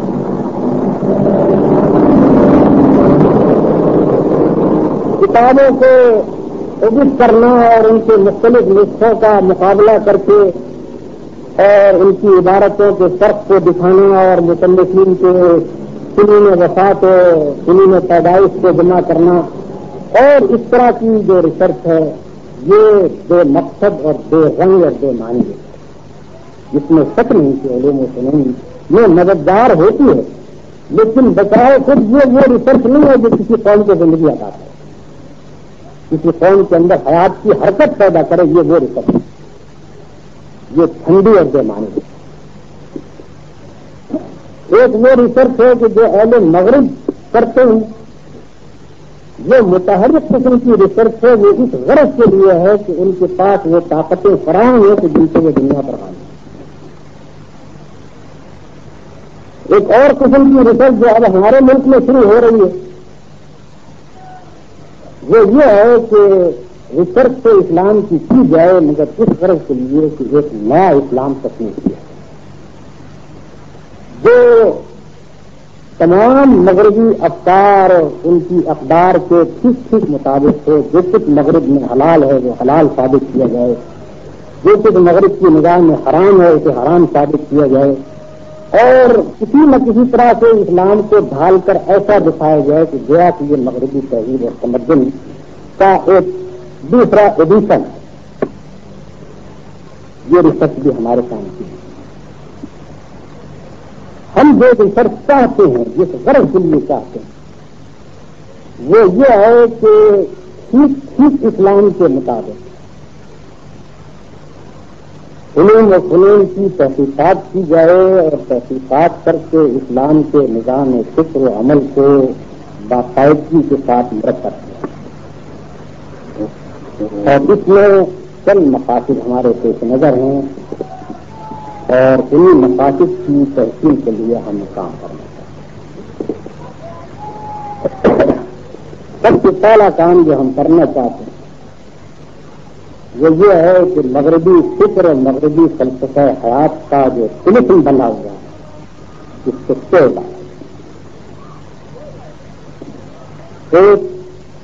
معقول اور مکمل علمی تنقید کے ذریعے سے یہ بات ثابت کی جائے کہ مغربی علوم و فنون میں جتنے کچھ فیکٹ ہیں، حقائق ہیں، واقعات ہیں، وہ تمام دنیا کا مشترک علمی سرمایہ ہے اور اس کے ساتھ کسی تعصب کا کوئی سوال نہیں ہے، لیکن ان معلومات اور حقائق کو جمع کر کے جو فلسفہ زندگی اہل مغرب نے بنایا ہے وہ قطعی بات ہے۔ ان کو مرتب کر کے جو طرز فکر اور کائنات کے متعلق جو تصور اور انسان کے متعلق جو تصور انہوں نے مرتب کیا اور جس کے اوپر اپنی پوری تہذیب کی عمارت انہوں نے اٹھائی، وہ ساری کی ساری از اول تا آخر بات ہے۔ جو سوشل سائنسز انہوں نے مرتب کیے ہیں، جو سوشل فلاسفیز انہوں نے بنائی ہیں، وہ موجود کتنا فساد ہے انسان کی فلاح کے لیے نہیں بلکہ انسان کی تباہی کے لیے اور خود ان کی اپنی تباہی کے لیے۔ یہ پہلا ضروری کام ہے جس کے ذریعے سے ہم یہ توقع رکھتے ہیں کہ مسلمانوں پر مغربی فکر فلسفے کا جو شہر ہے وہ ختم ہوگا، اور جب تک وہ ختم نہ ہو جائے مسلمانوں کو مغلوبیت اور ذہنی شکست خوردگی کی حالت سے نہیں نکالنا، اور جب تک وہ مغربی اس ذہنی شکست خوردگی میں مبتلا ہوں اس وقت تک آپ یہ توقع نہیں کر سکتے ہیں کہ وہ مقلد کی زندگی چھوڑ کر مستحق کی زندگی اختیار کریں۔ اس وقت تو ان کا کام آنکھیں بند کر کے اہل مغرب کے پیچھے چلنا، اس حالت کو آپ نہیں بدل سکتے جب تک کہ اس شہر کو نہ چھوڑ دیں اور اس حقیقت کو واضح نہ کر دیں کہ علمی حقائق اور چیز ہیں، اور علمی حقائق کو ترتیب دے کر ایک فلسفہ زندگی اور نظام حیات مرتب کرنا یہ بالکل اور چیز ہے۔ حقائق اپنی جگہ تمام بالکل صحیح، لیکن ان کو مرتب کر کے جو فلسفہ حیات بنایا گیا ہے وہ بالکل حق۔ اس کے آگے جو دوسرا کام کرنا ہے وہ یہ ہے کہ اسلامی نقطۂ نظر سے تمام علوم و فنون کو نئے سرے سے نئے طریقے پر مرتب کیا جائے تاکہ وہ بنیاد ایک اسلامی تہذیب کی بن سکے۔ اسلام کے مطابق ہمیں ایک فلسفہ درکار ہے جو انسان کے ذہن کی اس تلاش کو کہ حقیقت کیا ہے اس کو تسکین دے، مگر تسکین دے اس عقیدے کے مطابق جو اسلام میں ہے۔ تلاش حقیقت کی پیاس اور طرف یہ انسان کی فطرت میں ہے، وہ اس کے بغیر رہ نہیں سکتا، مگر تلاش حقیقت کے جو مختلف راستے ہیں ان میں سے صحیح راستہ ہمارے نزدیک یہ ہے جو انبیاء علیہ السلام نے بنایا۔ اس راستے کے مطابق تلاش حقیقت کرنا اور کائنات کی حقیقت اور انسان کی زندگی کی حقیقت اور اس کے ماحول کو ایک فلسفے کی شکل میں مرتب کرنا تاکہ آدمی کے ذہن کے سوچنے کی استاد کو اس کے مطابق ڈھالا جائے، یہ اس کے بغیر نہیں ہو سکتا ہے کہ ہم ایک نیا فلسفہ اسلام کے نقطۂ نظر کے مطابق بناتے ہیں۔ جب تک کہ اس کو ہم مرتب نہ کریں گے اس وقت تک یہ کسی طرح ممکن نہیں ہے کہ آپ کی یونیورسٹیوں میں اور آپ کے کالجوں میں جو فلسفہ پڑھایا جاتا ہے، جو نفسیات کے علوم پڑھائے جاتے ہیں اور جو دوسرے فلسفیانہ علوم کی تعلیم دی جاتی ہے، ان کو تبدیل کیا جا سکے اور ان کی جگہ ایک دوسرا فلسفہ پڑھا۔ آپ دیکھتے ہیں کہ روس میں ایک دوسری تہذیب مغربی تہذیب سے مختلف اٹھانے کی کوشش کی گئی، اور روسیوں نے کمیونسٹ طرز فکر کو جب اختیار کیا تو وہ کسی طرح سے اس بات کے اوپر راضی نہیں ہیں، کسی طرح سے اس بات کو گوارا نہیں کر سکتے ہیں کہ جس کو وہ بورژوا فلسفہ کہتے ہیں وہ اپنی یونیورسٹیوں پر گئے۔ ان کے اپنے وجود کے لیے بحیثیت کمیونسٹ کے ان کے اپنے وجود کے لیے یہ ضروری اور ناگزیر ہے کہ وہ ایک کمیونسٹ فلسفہ مرتب کریں اور اپنی نئی نسلوں کو وہ پڑھائیں، کیونکہ جب تک کہ وہ اس کے میں اس بورژوا فلسفے کو نہ ہٹائیں گے، اس کی جگہ اپنا اشتراکی فلسفہ جب تک کہ لوگوں کے ذہن میں نہ دکھائیں گے اس وقت تک طرز فکر نہیں بدل سکتا۔ ایک کمیونسٹ نظام کھڑا نہیں ہو سکتا اگر آپ کمیونسٹ نسلوں کو بورژوا فلسفہ پڑھا کر ان کے طرز فکر کے مطابق ان کے ذہن ڈھالیں۔ تو ہمارے لیے یہ ضروری ہے کہ ہم ایک اسلامی فلسفہ بنائیں۔ اسی طرح سے ہمارے لیے یہ ضروری ہے کہ تمام سوشل سائنسز جتنے ان سب کی ترتیب کو بدلیں۔ واقعات اور حقائق وہی رہیں گے جو دنیا کا مشترک علمی فرمایا، لیکن ان واقعات اور حقائق کے اوپر ایک پورا نظام علم مرتب کرنا، آب و معیشت کا علم ہو، آب قانون کا علم ہو، فلسفہ قانون کا علم ہو، اور جتنے بھی علوم عمران ہیں ان میں سے ہر ایک کو باقاعدہ مرتب کرنے کی اب ضرورت ہے۔ جب تک کہ ہم اس کو اسلامی مختلف سے مرتب نہ کریں گے اور ہمارے کالجوں اور ہماری یونیورسٹیوں میں یہ نئے علوم نہ پڑھائے جائیں گے اس وقت تک آپ یہ توقع نہ رکھیے کہ یہاں کبھی اسلامی تہذیب اٹھ سکتی ہے۔ باقی رہنا بھی اس کا مطلب تو اس وجہ سے کہ آپ اپنے گھر میں اپنے بچے کو چاہے یہ عقیدہ سکھا دے کہ خدا ہے، یہ سکھا دے کہ رسول اللہ صلی اللہ علیہ وسلم اللہ کے نبی تھے، یہ سکھا دیں کہ ذہن میں چاہے آپ دکھا دیں کہ قرآن مجید اللہ کی کتاب ہے. اگر کیا بہت سے لوگوں نے یہ کام بھی چھوڑ دیا اور اپنے بچوں کو مجموعوں کے حوالے کرتے ہیں کہ جو کچھ وہ عقیدہ چاہیں ان کے اندر دکھائیں، لیکن جو لوگ احتیاطاً یہ سارے کام کرتے ہیں کہ اپنے بچوں کو ذہن میں اس چیز سے اتار دیتے ہیں، ان کے بچے جب کالجوں میں جاتے ہیں اور جا کر ان کے ذہن ان کے سامنے یہ صورت آتی ہے کہ تمام علوم جو وہ پڑھ رہے ہیں ان کے اندر خدا کہیں بیچ میں آتا ہی نہیں. کوئی یا سائنس پڑھ رہے ہیں یا کوئی عمرانی علم پڑھ رہے ہیں، اس کے اندر کوئی خدا سامنے نہیں آتا. ان کو یہ محسوس ہی نہیں ہوتا کہ اس کائنات میں خدا کا بھی کوئی کام ہے، وہ بھی کچھ کر رہا ہے. ان کے سامنے یہ چیز بالکل نہیں آتی کہ رسولوں نے بھی کوئی علم اقتصاد دیا ہے، رسولوں نے بھی کوئی فلسفہ قانون دیا ہے. یہ چیز ان کے سامنے،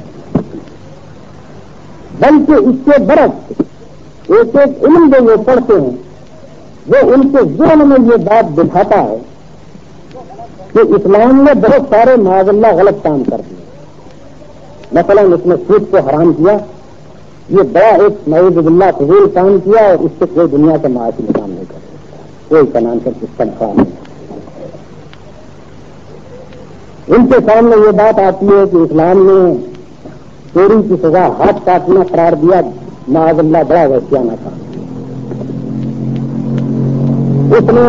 جنا جیسی پرلط سے تفریح چیز کو خامخواہ ایسا سخت حرام کیا کہ اس کے کوڑے مار مار کے کسی کی پیٹ کی کھال اڑا دی جائے، بہت وحشیانہ تھا. اس طرح کا طرز فکر جب ان کے سامنے آئے گا، آپ کیا توقع رکھتے ہیں کہ اس قسم کے لوگ اسلام کی توحید کے سچے دل کے حوالے اور اس کے پیروں کبھی ہو سکتے ہیں؟ اور پھر وہی لوگ جو ان کالجوں اور یونیورسٹیوں سے نکلتے ہیں وہی آپ کے ملک کا نظام چلاتے ہیں، وہی آپ کے ملک کے سیکرٹری بنتے ہیں، وہی آپ کے جنرل بنتے ہیں، وہی آپ کی حکومت کے کارپردار بنتے ہیں. ان کے دماغ میں یہ بات کیسے اتر سکتی ہے کہ یہ اسلام چلنے کے قابل ہے اور چلانے کے قابل ہے؟ وہ اس کے چلانے کے قابل ہونے کے دکھائے گا. اور ویسے عام طور پر آپ دیکھیے آج کل تعلیم یافتہ لوگوں کے ایک بڑے گروہ سے آپ بات کریں، آپ کو تھوڑی دیر میں محسوس ہو جائے گا کہ یہ سمجھتے ہیں کہ اسلام اس زمانے میں چلنے والی چیز ہے. کیا اس وجہ سے سارے علوم انہوں نے اسی انداز سے پڑھے ہیں جس کی وجہ سے ان کی سمجھ میں یہ بات آ ہی نہیں سکتی کہ کوئی طرز زندگی، کوئی نظام زندگی مغربی نظام زندگی سے مختلف ہو بھی سکتا ہے اور وہ چل بھی سکتا ہے. وہ سمجھتے کہ قابل عمل صورت وہی ہے جو مغربی طرز زندگی. اور ویسے عام طور پر آپ دیکھیے آج کل تعلیم یافتہ لوگوں کے ایک بڑے گروہ سے آپ بات کریں، آپ کو تھوڑی دیر میں محسوس ہو جائے گا کہ یہ سمجھتے ہیں کہ اسلام اس زمانے میں چلنے والی چیز ہے. کیا اس وجہ سے کہ سارے علوم انہوں نے اسی انداز سے پڑھے ہیں جس کی وجہ سے ان کی سمجھ میں یہ بات آ ہی نہیں سکتی کہ کوئی طرز زندگی، کوئی نظام زندگی مغربی نظام زندگی سے مختلف ہو بھی سکتا ہے اور وہ چل بھی سکتا ہے. وہ سمجھتے ہیں کہ قابل عمل صورت وہی ہے جو مغربی طرز زندگی. اس لیے کہ ایک چیز چل رہی ہے کامیابی کے ساتھ چل رہی ہے، دوسری چیز معطل ہے، اس کا کوئی اثر آپ ان کے ان علوم و فنون میں نہیں ہے جن کے ہوتا ہے. تو دوسرا کام ساتھ ساتھ تنقید کے کام کے ساتھ ساتھ دوسرا تعمیری کام جو ناگزیر ہے جس کو کرنے کی شدید ضرورت پیدا ہو گئی، وہ یہ ہے کہ تمام علوم کو اسلام کے نقطۂ نظر سے مرتب کیا تاکہ ہماری نئی نسلیں اسلام کے برحق ہونے پر واقعی مطمئن ہو سکیں اور ان کو یہ اطمینان ہو کہ یہ چیز چلنے کے قابل ہے اور ان کے اندر یہ ارادہ پیدا ہو کہ اس کو چلانا چاہیے. اس کے بعد جو تیسرا کام ہمارے سامنے ہے وہ یہ ہے کہ ایک نصاب مرتب کیا جائے جو اس طرز کے اوپر تعلیم کے قابل کتابیں تیار کریں. اس وقت تک جو صورت حال ہے وہ یہ جو نیچے سے اوپر تک جس سے دیکھیے وہ یہ بات کہتا ہے کہ ہم اسلامی تعلیم اس ملک میں رائج کرنا چاہتے ہیں، لیکن اس وقت تک کوئی کوشش اس عمر کی نہیں کی گئی ہے. یہ مختلف علوم جو ہماری یونیورسٹیوں میں پڑھائے جا رہے ہیں، ان علوم کی کتابیں اسلام کے نقطہ نظر سے تیار کی، جیسا کہ میں آپ سے ابھی عرض کر چکا ہوں۔ کمیونسٹ اس بات کے لیے تیار نہیں ہے کہ وہ اکنامکس پڑھائیں جو بورژوا اکنامکس لکھیں، وہ اس کے لیے تیار نہیں ہے کہ وہ فلسفہ قانون پڑھائیں جو سرمایہ داروں کے ماہرین قانون نے مرتب کیا۔ اسی طرح سے وہ کوئی بھی نہ صرف یہ کہ سوشل سائنس بورژوا لوگوں کا لکھا ہوا پڑھانے کے لیے تیار نہیں، بلکہ وہ ایک سوویت سائنس تیار کر، یعنی نئے علوم عمران تک موجود نہیں ہے نام سائنس کا بھی وہ کہتے ہیں کہ یہ سوویت سائنس، تمام سائنٹیفک کتابوں کو انہوں نے اپنے نقطہ نظر سے مرتب کیا ہے، وہ اس کے لیے تیار نہیں ہے کہ کمیونسٹوں کی نئی نسل سرمایہ داروں کے لکھے ہوئے سائنس کے ذخیرے سے پرورش کی ہے۔ ہمارا معاملہ یہ ہے کہ اسلامی تعلیم کے معنی یہ سمجھے جاتے ہیں کہ تمام پیریڈ سے ہم پڑھائیں وہ علوم جو مغربی مصنفین کی کتابوں میں ملتے ہیں،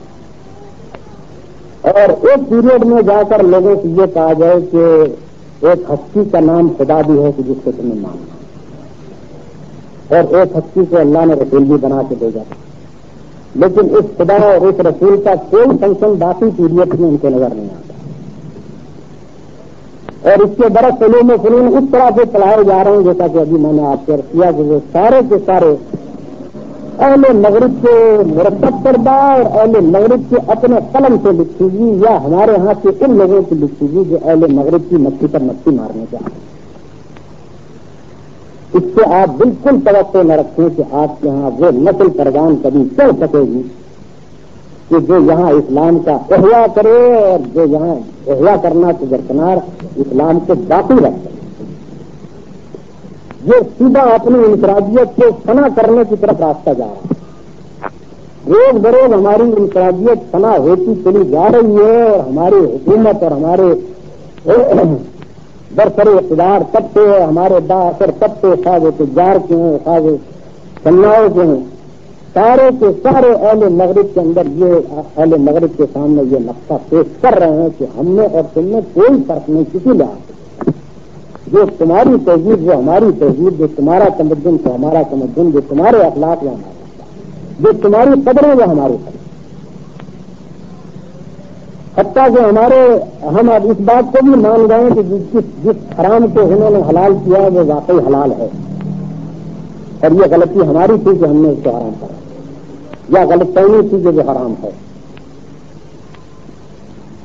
اس حالت میں آپ کیا توقع رکھتے ہیں کہ یہاں اسلام باقی میں رہ سکے گا؟ خدا کہ آپ یہ توقع کریں کہ وہ نسلیں جو اس طریقے سے پرورش پا رہی ہیں اور یہ ذہنی تربیت حاصل کر رہی ہیں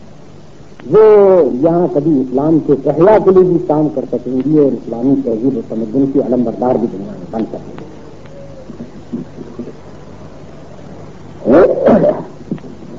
ایک اور مسئلہ جو اس وقت ہمارے سامنے ہے وہ یہ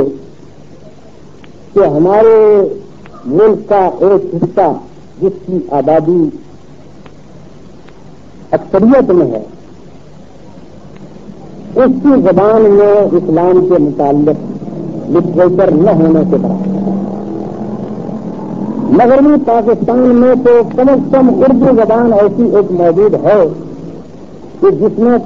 اچھا خاصا اسلامی لٹریچر موجود ہے، چاہے وہ مدرسوں میں نہ پڑھایا جاتا ہے مگر باہر موجود ہے کچھ نہ کچھ، اور مدرسوں اور کالجوں سے فارغ ہونے والا یا اپنے فارغ اوقات میں مطالعہ کرنے والا کچھ نہ کچھ دین کی معقول واقعیت حاصل کر سکتا ہے۔ لیکن ہمارے ملک کے مشرقی حصے میں بنگلہ زبان میں یہ کچھ بھی نہیں ہے، بلکہ اس کے برعکس یہ معاملہ ہے کہ بنگلہ زبان کا لٹریچر اور بنگلہ زبان کے علوم و فنون زیادہ تر ہندوؤں کو لکھے، اور ان ہندوؤں کو لکھے گئے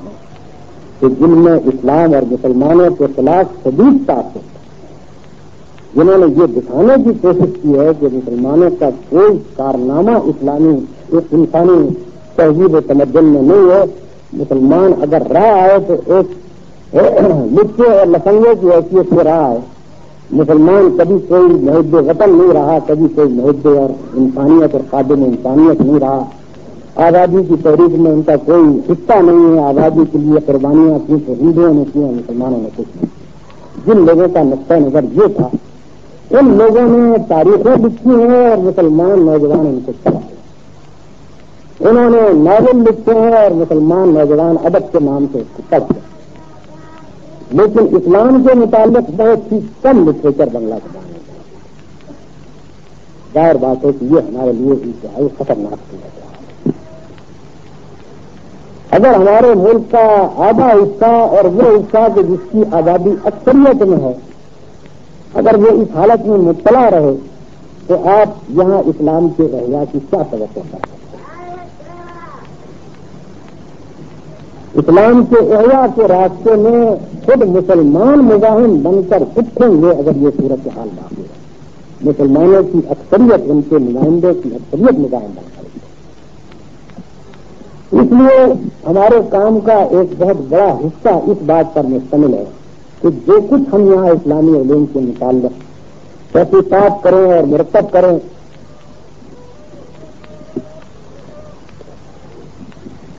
اس کو ساتھ ساتھ بنگلہ زبان میں منتقل کرتے ہیں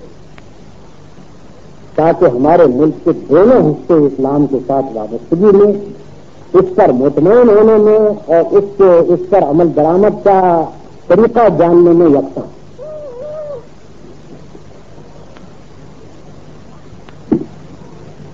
اس کے ساتھ ہم یہ بھی چاہتے ہیں کہ جو کچھ مرتب کیا جائے اس ادارے میں وہ صرف اردو اور بنگلہ ہی میں نہ ہو بلکہ انگریزی اور عربی دونوں زبانیں, یعنی ترجمے کے کام بھی ساتھ ساتھ کرتے چلے جائیں اور انگریزی اور عربی دونوں میں ان چیزوں کو لائیں. عربی میں لانا اس لیے ضروری ہے کہ دجلے سے لے کر اٹلانٹک تک تمام مسلمان قومیں عربی زبان بولتی ہیں, ان کی زبان عربی ہے. اس وقت ان کی 16-17 آزاد ریاستیں موجود ہیں. ظاہر بات ہے کہ یہ ایک بہت بڑی طاقت ہے, دنیا اسلام کا دل ہے. جب تک قرآن مجید سے مسلمان وابستہ ہیں, لامحالہ قرآن مجید کی جو زبان ہے, مسلمان قومیں لامحالہ اس کی اہمیت محسوس کریں گی اور اس کا اثر ہوگا. اگر وہ زبان کفر کی اطاعت کرنے لگے, اگر اس زبان میں لوگوں کو فسق و فجور ملے, اگر اس زبان میں لوگوں کو الحاد ملے, آپ غور کیجیے کہ اس سے زیادہ خطرناک کیا چیز ہے. پھر مزید برآں یہ جو عرب مسلمان قومیں ہیں, ان کے اندر افسوس یہ ہے کہ مغربی تہذیب و تمدن کا غلبہ ہم سے بہت زیادہ.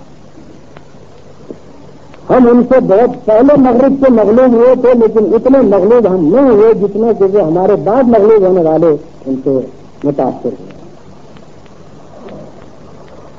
جتنی ریاستیں اس وقت عرب ممالک میں ہیں, ان کے کار فرما زیادہ تر مغربی ذہن کے لوگ بری طرح سے اس سے متاثر. علمی کام وہاں بھی بہت کم ہو رہا ہے جو اسلام کے نقطہ نظر کے ٹھیک مطابق ہے. تاہم وہاں بھی کام ہو رہا ہے. یہ خیال کرنا کہ وہاں نہیں ہو رہا یہ غلط ہے, وہاں بھی کام ہو رہا ہے. ہم یہ چاہتے ہیں کہ وہاں جو کچھ بھی کام ہو رہا ہے اس کا جو مفید حصہ ہے وہ ساتھ ساتھ ہم اردو اور بنگلہ دیشی میں منتقل کریں تاکہ وہاں کی تحقیقات سے یہاں فائدہ اٹھایا جائے. یہاں جو کچھ ہم کریں وہ وہاں منتقل کریں تاکہ یہ ایک مشترک ذخیرہ بن سکے اور دوسرے مسلمان ملکوں کے اندر بھی ایک صحیح اسلامی ذہن پرورش پا سکے اور وہاں کے کار فرما بھی اس بات پر مطمئن ہو سکیں کہ اسلام کو چلایا جا سکتا ہے اور ان کے اندر یہ جذبہ پیدا ہو کہ وہ اس کو چلائیں اور ان کو وہ طریقہ معلوم ہو کہ جس کو اسلام چلایا جائے. اس ضرورت کو ہم بھی پورا کرنے کی کوشش کر رہے ہیں اور عرب ممالک میں بھی بعض حصوں میں یہ کام ہو رہا. انگریزی میں اس کی متعدد وجوہ سے ضرورت ہے اور آپ خود بھی محسوس کرتے ہوں گے کہ انگریزی میں اس چیز کا ہونا نہایت ضروری ہے. اول تو ہمارے اپنے ملک کا جو بالائی طبقہ ہے وہ انگریزی زبان کے سوا اور کسی زبان میں کچھ پڑھنے کے لیے تیار نہیں ہے، اور ان میں سے ایک اچھا خاصا گروہ ایسا ہے کہ جو پڑھنے کے قابل ہے. یعنی ہمارے دوسرے طبقوں میں ایسے لوگ بھی موجود ہیں کہ جن کے لیے اردو زبان میں اپنا نام لکھنا بھی مشکل ہے. اتنی بھی اردو زبان ان کو نہیں ہے. پچھلے دنوں ہمارے ملک کے ایک بہت بڑے آدمی کو یہ خیال پیدا ہوا کہ ان کے صاحبزادے جو انجینئر ہیں ان کو کچھ اسلام سے بھی واقفیت پیدا ہو، تو ایک صاحب مقرر کیے گئے ان کو اسلام کی تعلیم دینے کے لیے. معلوم یہ ہوا کہ وہ اردو زبان میں کوئی دینی تعلیم حاصل نہیں کر سکتے کیونکہ اردو زبان جو توہین ہے. لامحالہ ان کو انگریزی زبان میں دین کی تعلیم دینے کی ضرورت. دیکھا جانا کہ اسی ملک میں پیدا ہوئے ہیں، اسی ملک کے ان کا پورا خاندان پیدا ہوا ہے، لیکن وہ اس ملک کی زبان سے اتنے واقف نہیں تھے کہ دین کی تعلیم اردو میں آئے.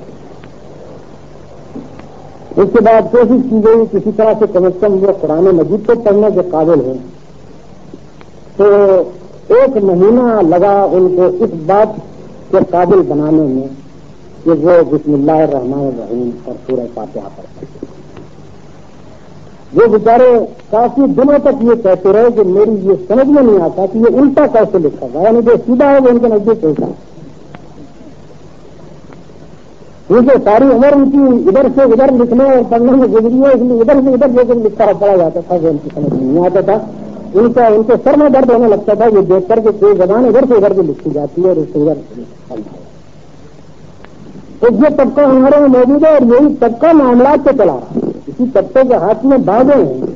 اب ہم یہ لڑائی کہاں لڑیں کہ پہلے اردو سیکھے تو تمہیں دین سکھائیں. ہماری غرض ہے ان کو دین سکھانے کی، اس لیے جس زبان میں بھی وہ سیکھ سکتے ہیں اسی میں ہم کو ان کے لیے مواد کرنا ہے تاکہ کم از کم ان کے عقیدے اور ان کے ایمان کو تو بچایا جائے. اردو زبان کی خدمت آپ بعد میں کرتے رہیے گا، پہلے ان کو مسلمان بنانے کی کوشش. اسی طرح سے باہر کے ملکوں میں اگر آپ اسلام کی تعلیم کو پھیلانا چاہیں تو کم از کم ہمارے لیے انگریزی ہی وہ ایک واسطہ ہے کہ جس میں ہم یہ خدمت انجام دیں. یہ تو تنہا ایک انگریزی بین الاقوامی زبان نہیں ہے. دوسری زبانیں بھی ہیں کہ جن میں ضرورت ہے اس بات کی کہ اسلام کے متعلق ان میں لٹریچر تیار ہے، لیکن ہمارے پاس ذرائع سوائے انگریزی کے اور کسی زبان میں نشر و اشاعت کے نہیں. اور انگریزی زبان میں اگر ایک مرتبہ اسلامی علوم کو ان کی صحیح شکل میں پیش کیا جائے تو اس کے بعد تو دنیا کی تمام زبانوں میں ترجمے ہونے کا امکان ہے. جیسے مثلاً ابھی ہماری یہ کتاب جو انگریزی زبان میں ترجمہ جس کا ہو چکا تھا اس کو جرمن زبان میں بھی ترجمہ ہو گیا اور جاپانی زبان میں بھی ہو گیا اور دوسری زبانیں فرینچ میں بھی شروع ہو گیا. تو دوسری زبانوں میں پہنچانے کا کام پھر دوسرے اللہ کے بندے کریں گے. ہماری کوشش یہ ہونی چاہیے کہ ہم انگریزی زبان میں اسلام کے متعلق صحیح معلومات رکھیں. یہ ایک ذریعہ بنے گا دنیا میں اسلام کی تبلیغ. 2 کام اس کے ساتھ ہمارے پیش نظر اور بھی ہیں اگرچہ وہ اہمیت میں کم ہی سمجھے جائیں لیکن فی الواقع ان کی بھی بڑی ضرورت ہے. ایک کام یہ ہے کہ دنیا کے مختلف حصوں میں جو مسلمان آبادیاں منتشر ہیں وہاں حقیقت میں ان کی نئی نسلوں کے ارتداد کا خطرہ پیدا ہے. مثلاً ویسٹ انڈیز میں اور دور دراز کے جزائر میں، امریکہ اور کینیڈا اور جنوبی امریکہ میں مختلف حصوں میں جو مسلمان آبادیاں منتشر ہیں وہاں چونکہ وہ اقلیت میں ہے، کفار کی حکومت بھی ہے اور کفار کی اکثریت بھی ہے، تعلیم کا سارا نظام جو ہے وہ غیر اسلامی ہے، مسلمانوں کی تعلیم کا کوئی خاص الگ انتظام نہیں ہے، مسلمانوں کی نئی نسلیں روز بروز جنگ ہوتی چلی جا رہی ہیں غیر مسلم اکثریت، اور بڑی اس سے کہ ان کو بس اتنا معلوم ہے کہ ہم مسلمانوں کی اولاد ہیں اور ہم مسلمان ہیں، اس کے سوا ان کو کچھ معلومات اسلام کے بارے میں۔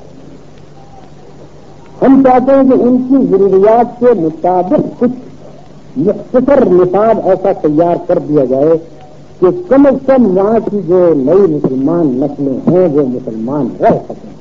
اور ان کو اسلام کے متعلق ضروری معلومات حاصل ہوں۔ ایک اور ضرورت جو ہمارے سامنے ہے وہ یہ ہے کہ مختلف علاقوں میں اسلام کی تبلیغ کے لیے جو بھی کوشش کی جائے، اسلام قبول کرنے والوں کو دین کے متعلق جب تک کہ ضروری معلومات نہ دی جائیں اس وقت تک وہ اسلام قبول کرنے کے بعد مسلمان کسی زندگی بسر کرنے کے قابل نہیں ہے۔ ایسا ایک مختصر سا نصاب تیار کرنے کی ضرورت ہے کہ جو لوگ اسلام قبول کرتے جائیں ان کو کچھ ضروری فقہی مسائل معلوم ہوں تاکہ مسلمان کسی زندگی میں بسر کرنے کے قابل ہو سکیں، وہ جان سکے کہ طہارت اور نجاست کیا چیز ہے، کیا فرق ہے ان کے اندر، طہارت کیسے حاصل کی جائے، نماز کیسے پڑھی جائے، روزے کے احکام کیا ہیں، زکات کے احکام کیا ہیں، پوری معلومات ان کو صحیح اس کے ساتھ ان کو اس قابل بنایا جائے کہ وہ خود اسلام کے مبلغ بن سکے، اس لیے ان کو ایسا مواد فراہم کر کے دیا جائے کہ جس سے وہ اسلام کو ٹھیک ٹھیک سمجھیں اور اس کی تبلیغ کر سکیں۔ اس غرض کے لیے بھی کچھ چیزیں تیار کرنا ہمارے پیش نظر ہے، اور ہم یہ چاہتے ہیں کہ انگریزی